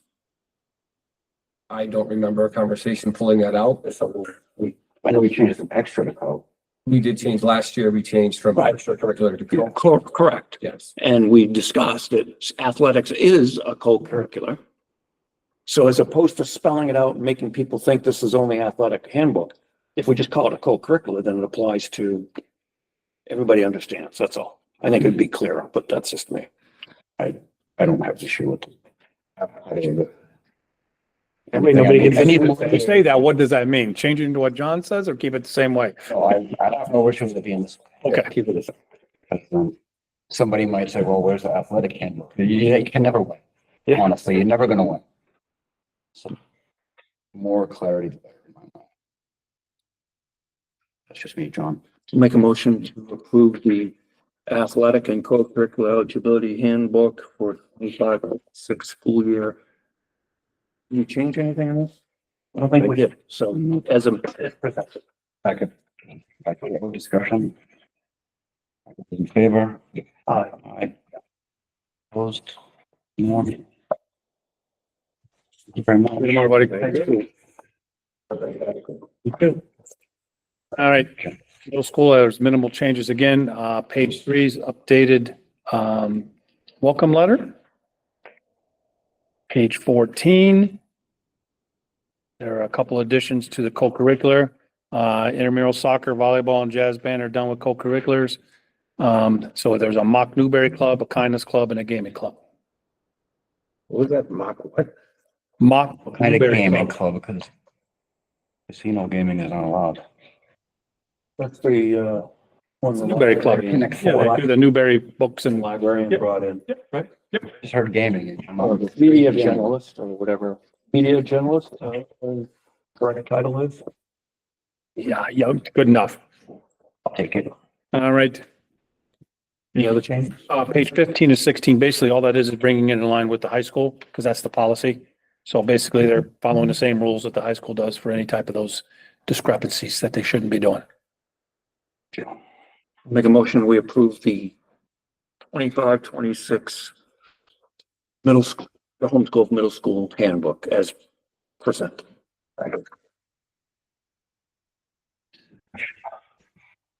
Who's in favor?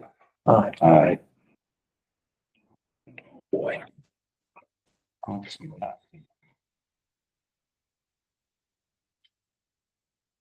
Right, moving on. Nominations. Ready? So, Alexandra Fisk, teacher, LRES. I can accept the nomination of Alexandra Fisk. Second. My Joe discussion. All those in favor? Aye. Thomas Hatkin, teacher, RHS. Just go ahead. Make a motion to accept the nomination of Thomas Hampton. Second. Second by Joe, discussion. All those in favor? Aye. Aye. Aye. Shelby Gregoire, teacher, middle school. Make a motion to accept the nomination of Shelby Gregoire. Second. Joe, discussion. All those in favor? Aye. Morgan Roshedge, teacher, RHS. I'll make a motion to accept the nomination of Morgan Roshedge.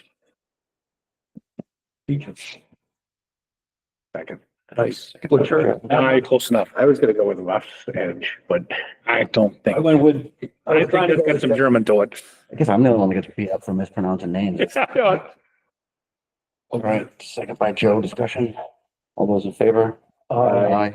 Leighton Sackos, teacher, RHS. Make a motion to accept the nomination of Leighton Sackos as teacher. second. Second by Joe, discussion. All those in favor? Aye. And last one, Rachel Despato, teacher, middle school.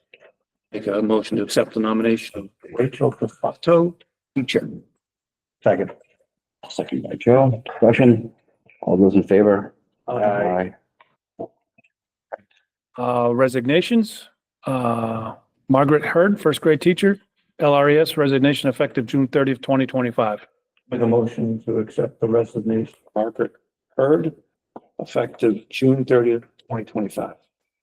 Second. By Joe, discussion. All those in favor? Aye.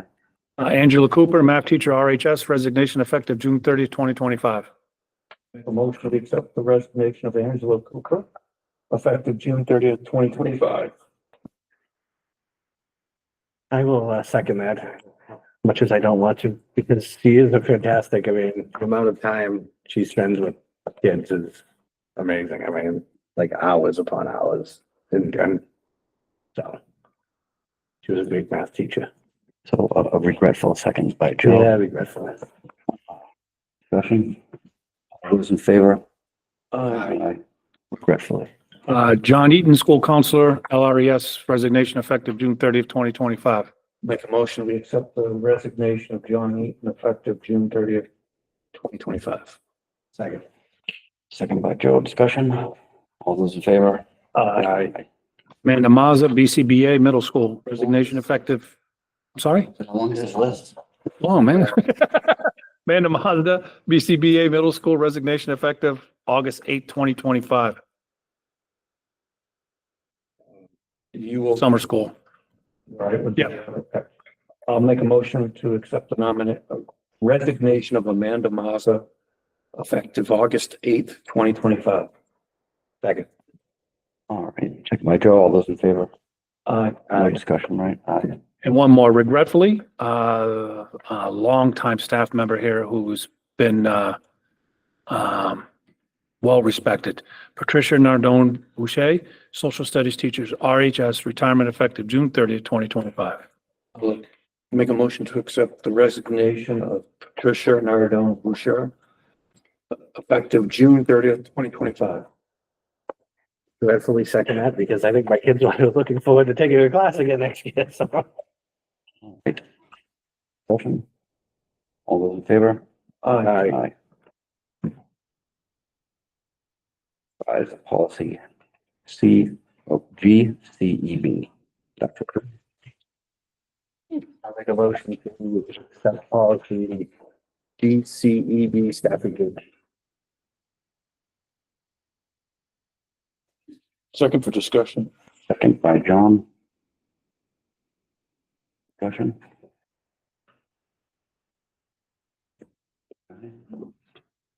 That was a curveball. That was a Harmon curveball. No, there's logic. When we vote, we'll figure it out. All right. All in favor?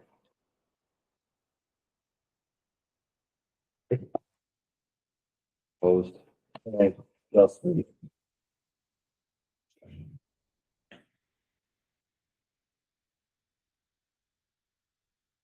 Thrown off now. What's that? Said I'm thrown off now. So I had a question about. We still have a lot of vacancies, right? Not, to be honest with you, no, No? no. You don't plan on doing any hiring over the summer? Oh, yes, I mean, yeah, Tony, there's I mean, a lot, when you say a lot, I'm like, I think there might be one or two at the elementary. I think off the top of my head, there's two at the middle school and I think there's one at the high school. So yes, there are. Teachers. Yeah, Well, I'm about essentially nominations that will have to come in here and sit for 30 minutes to approve nominations. When normally we would not probably meet.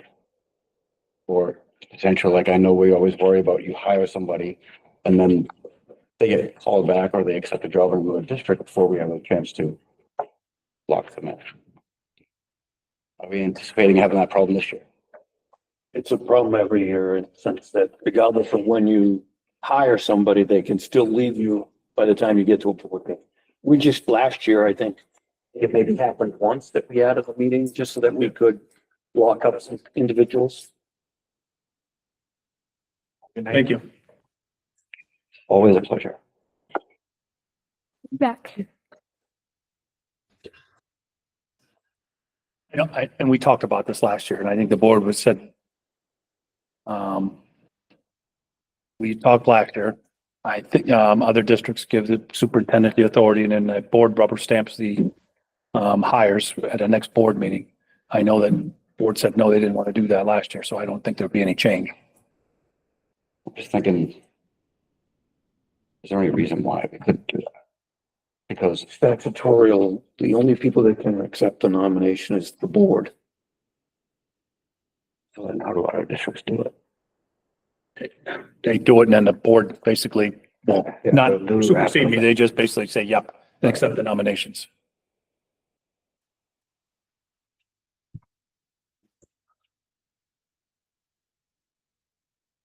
I haven't had too much feedback from other school districts.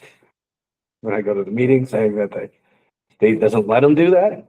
So I think it's just a thing that some school districts do and some don't.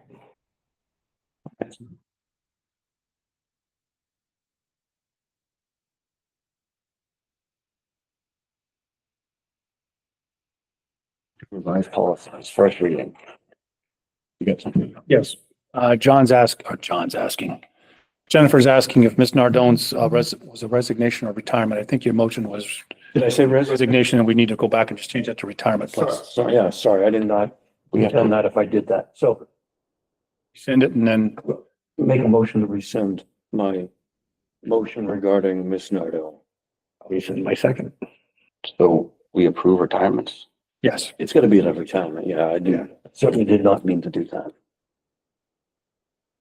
So it was seconded by Joe to rescind it. Now we just gotta vote on the rescinding and then I can do it correctly. So.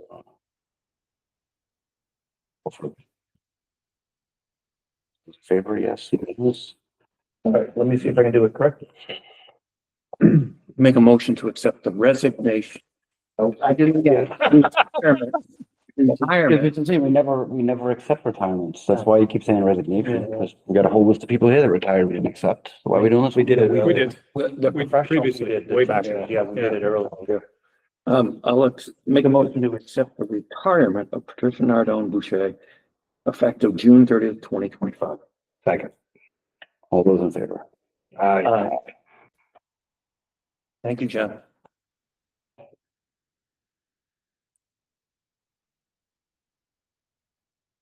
Right then. Back to policy. First reading. IMGB therapy animals.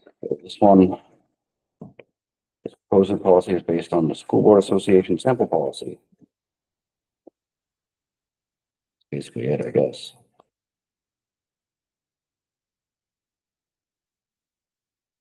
Questions about the therapy animal policy? This is JLCDA, medical treatment, medical consent. I think I was in front of me though. No one see it. Yeah, just a brief, so I can explain kind of what it is. How did it? Yeah, never mind. I should have just looked for it.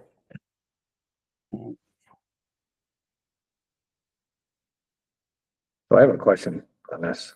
All right. Ask away. Does this go by? What the state just we did? What did the state just do? Because this was done like a month or two ago. Well, I thought it was. I mean, the policy committee, right? Yeah, that's what I mean. I think that I know they had just passed the parental bill, right? I thought it may have had stuff.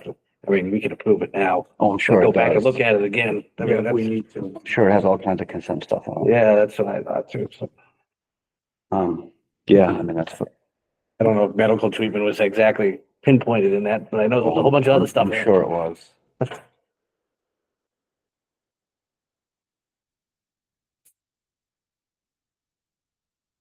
Yeah. Approval to provide medication, basic stuff. Unless anyone has any questions about it. Another question?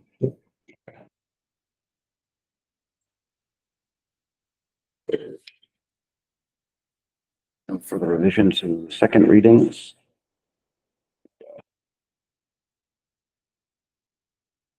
Motion to approve this. Make a motion, we approve policy IHBBB. Second. General discussion. All those in favor? Aye. Make a motion, we approve policy IHBA. Second. Second by Joe.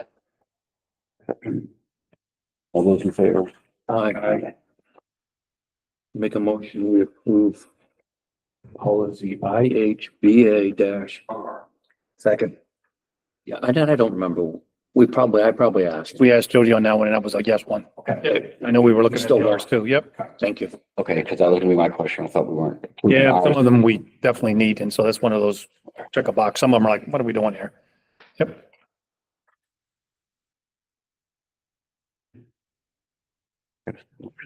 John made the motion. I second. Oh, okay. So, all those in favor? Aye. I'll make a motion to approve policy IKFC. Second. Second by Joe. Discussion? All those in favor? Aye. Make a motion to approve policy JRA. Second. Second by Joe. Discussion? Well, Mayor. Yeah. Questions? Oh, there it is too, isn't it? Can we approve them as- I think, but. Okay, it's not, it's student records and access, in parentheses, it's FERPA. And the EPRA policy is stricken under the title. I just wanted to get clarification. Because I know there's no Ps policies, I just didn't, so I just wanted to get clarification. It's been a while since we looked at these. Do we have a motion, second? John motioned, I second. All right, again, all right, pay attention. It was a long time ago, though. Yeah. No longer. Yep. All those in favor? Aye. Aye. Aye.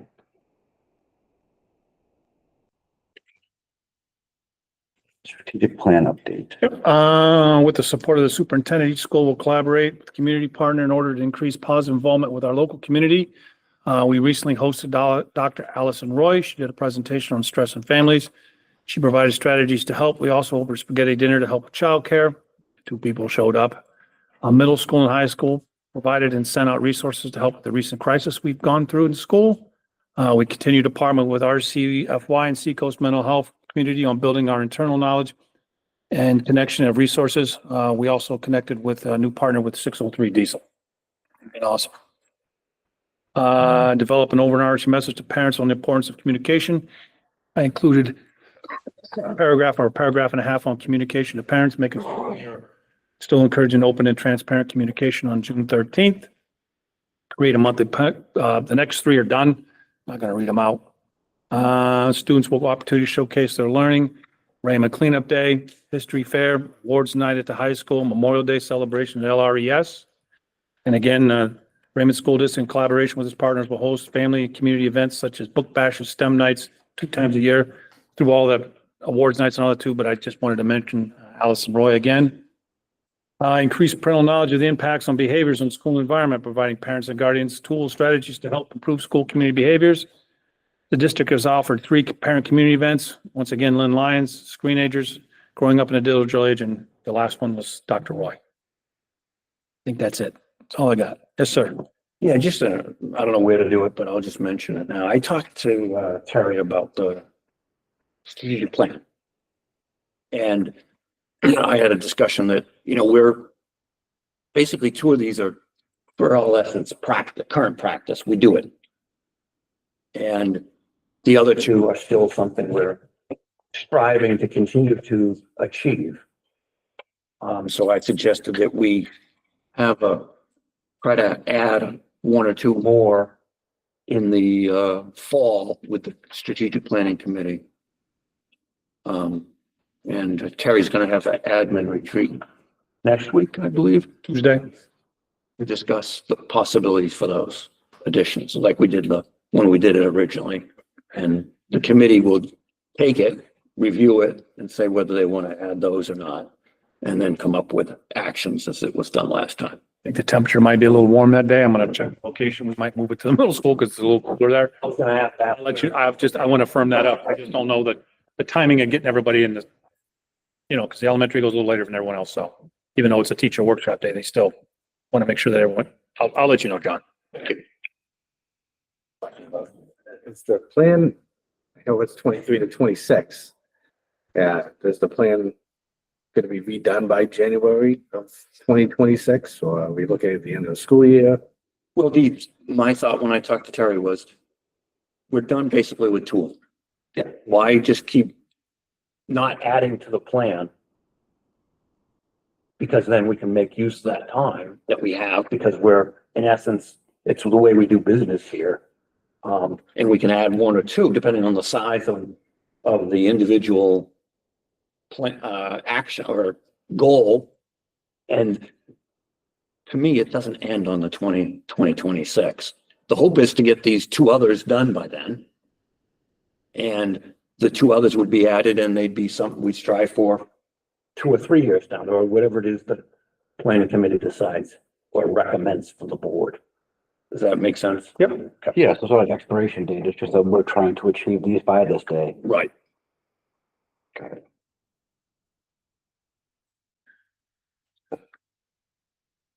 Good. Committee reports, anyone? The CIP committee took a tour of the elementary school. They definitely went over the top 5 things that Todd went over for, things that are definitely in the near future that we don't want to have break, because 4 of the 5, I believe it was, that if it does break, kids aren't going to school. So we took a tour of at least the outside of the school. We did a little bit of the inside of the school, saw the boilers.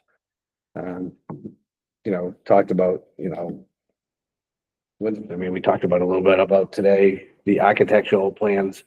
When is putting more money into one school?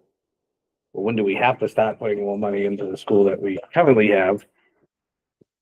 Because, as John said, there's no money right now, there's no money in the budget for school renovations.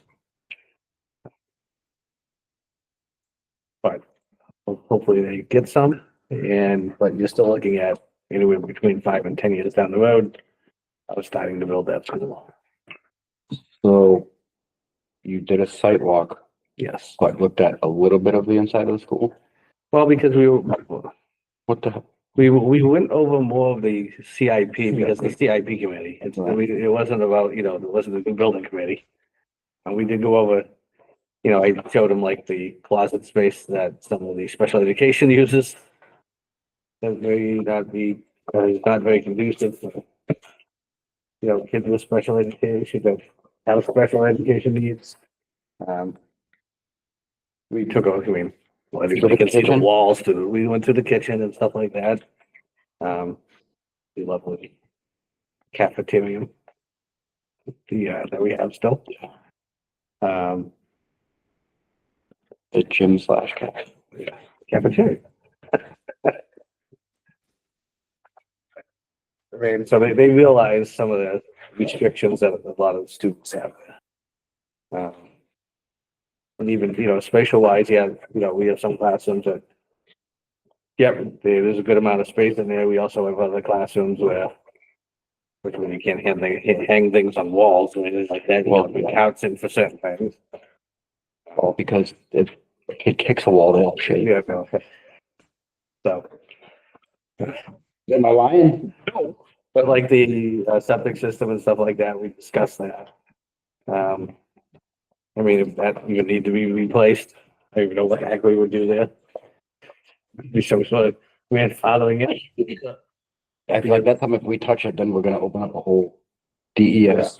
Well, interestingly enough, when they decommissioned one of the septic units, that was actually closer to the school than the new one is, because the new one, well, it's not new, it's still 40 years old. Newish, newer than the one that was there, I guess. I don't know why, I don't know how the first one failed, if it was sand or whatever, before my time. Mhm. Like I was probably not even a teenager, but they discussed these things. So they actually moved the other one closer to the river, which I'm sure that would not be allowed these days. Like the holding tank for the treatment facility next to the field, or the playground set near the parking lot. The pump station is actually underneath the building. About, so would be the old portables, All right. so. You would have thought though they were portable, you would have kind of shifted them over here a bit more, maybe. I forgot those are even there, to be honest with you. Yeah. It's hard to believe that, but. And, you know, sooner or later it's gonna be repaired. I mean, portables are only, they're not made for life. They're not made with the structural integrity of a regular school, so. So far, we've been, you know, pretty lucky and. How long did we have the last ones up front? How long did we have? 20-something years? 20 years ago? Definitely not temporary. Yeah, when the ones out back are even, like, they're 40 years old, so. Yeah. Oh, too. Thank you. so.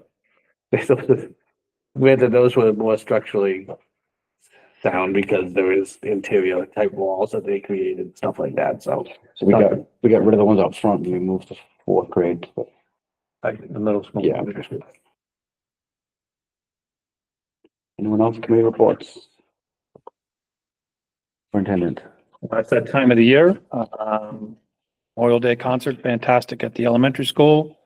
Field day the other day, I will say they were engaged all day long outside. One of the activities I thought was pretty cool was Hungry Hippo. They bought a little bunch of small balls, threw them in the cafeteria / gym. Put kids on carts. They went crates just like the Hungry Oh, yeah, like the Hippo. game. Pretty cool. Was it raining? Huh? Was it raining? No, it actually was a perfect day. Might have been misting a little bit, but the sun wasn't bad. So they had a great day for. That's the game they would have to play inside anyway. Yeah, they The did. nature of the game. There were right. some activities inside, but most of the kids were outside. They ate outside. Like I said, she made a point that high school's finishing up, wonderful graduation, well attended inside again. I'm 3 for 3 on that. Hiring season's going well. And again, we're recruiting and people are saying yes right off the bat. So that's kudos to where we're moving and where we're going. That's basically it. We met with the surveyor today. Mhm. Positive news there.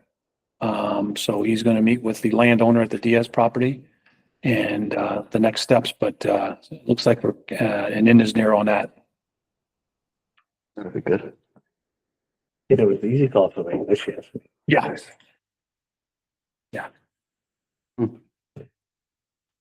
All right. Is that it for that? That's it. Correspondence or other?